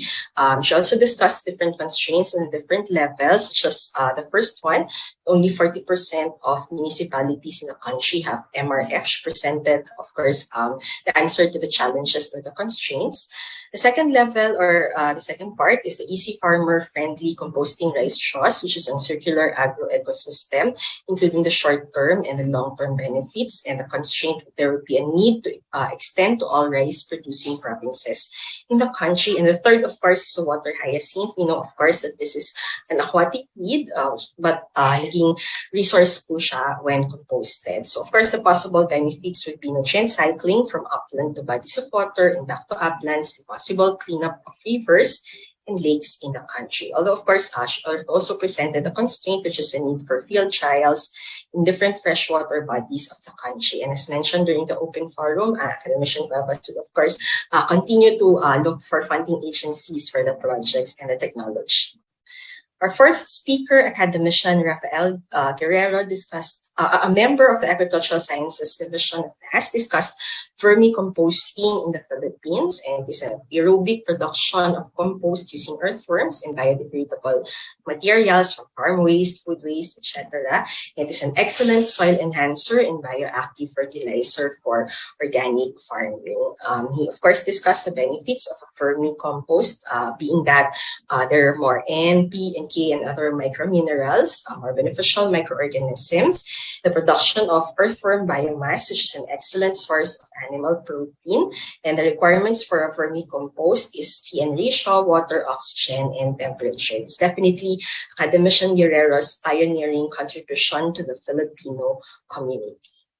The fifth speaker, Dr. Marilyn Brown from the National Institute of Molecular Biology and Biotechnology, or Biotech UPLB, discussed biofertilizers, biostimulants, and microbial pesticides for sustainable agriculture and resiliency amidst climate change and global challenges.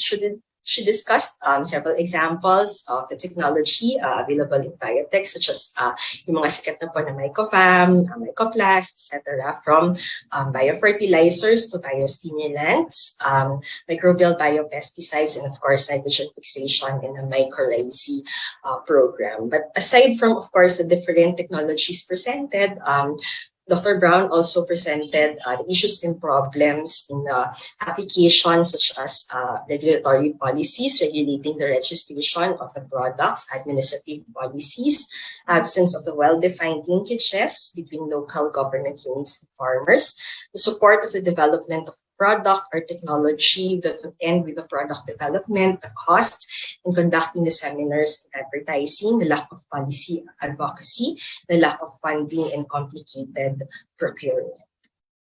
Our last and definitely not the least speaker is Dr. Lilia Fernando from the College of Agriculture and Food Science UPLB, tackled nano-formulated fertilizers and plant growth regulators. According to her, nanotechnology is understanding and control of matter at dimensions between approximately 1 in 1,000 nanometers or nanoscale, and the utilization of materials with size less than or equal to 100 nanometers. So she gave examples such as Fertigrow and the Hormogrow, which are nanofertilizers and plant growth regulators for the increased uptake efficiency of nutrients and it was discussed on testing on different crops. Indeed, of course, all our speakers had benefited several communities, and our reactors had insightful reactions, noting that regulations must be facilitating rather than restricting.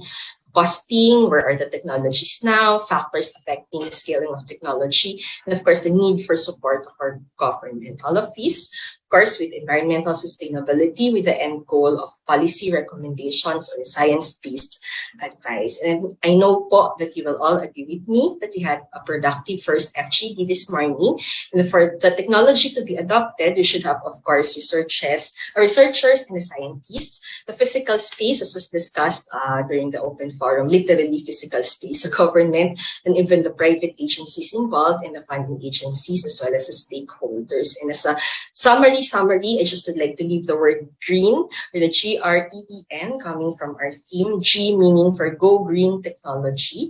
The succeeding letters for the topics as discussed by our speakers are for recycling, E for environment sustainability or environment friendly, another E for efficient such as fertilizer and composting, and N for nanotechnology. Thank you very much. Thank you very much, Dr. Vital, for that wonderful synthesis. At this point, I'd like to call on academician Fabian M. Dairit, the Vice President of the NAS Philippines, for his concluding remarks. Academician Dairit, the floor is yours. Thank you, and good afternoon to everyone. We're already over time, so I will just be very quick with my closing remarks and thanks. So on behalf of the National Academy of Sciences and Technology, I would like to express my appreciation to all of those who make this focus group discussion really very productive and very lively. Of course, to our organizers, whose brainchild is us, Academician G. Cuevas, and the Commission Eufemio Tirasco Jr. of the Agricultural Sciences Division and the Biological Sciences Division. Again, I'd like to thank all of our distinguished speakers and resource persons who provided a lot of input on the science and the rollout, the uses of the technologies which they described. Our reactors were very provided not just reactions, but they really linked the research with the users. And so overall, this was a very productive and very good discussion on how we can actually use our research to help our stakeholders, our farmers, communities, and so forth. So these inputs represent a very rich source of effective and productive, environmentally friendly technologies. Our thanks, of course, go to our moderators, Dr. Thomas Edison de la Cruz, and our very able summarizer, Dr. Pierangeli Vital, for the synthesis. So this discussion showed us the importance of an interdisciplinary approach, as well as an intersectoral approach to integrate scientific research with the needs of the communities, farmers, consumers, and so forth. We hope that you will join us in the next focus group discussion on green technology to be held on September 7, 2002. So finally, together, let us all work hand in hand in creating a progressive Philippines anchored in science, technology, and our communities. So magandang tanghali ho sa ating lahat. Many thanks.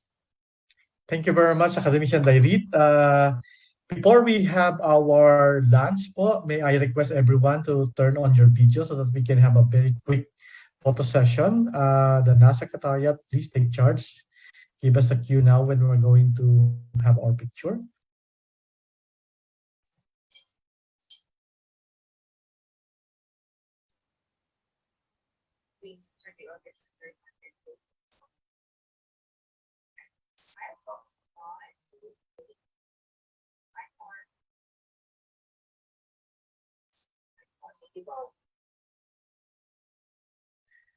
All right. So maraming salamat po ulit sa inyong lahat. Thank you again for joining us. And we'll see you again in the next focus group discussion on green technology as organized by NAS. So thank you very much and have a good lunch. Maraming salamat po. Salamat din. Maraming salamat po. Thank you.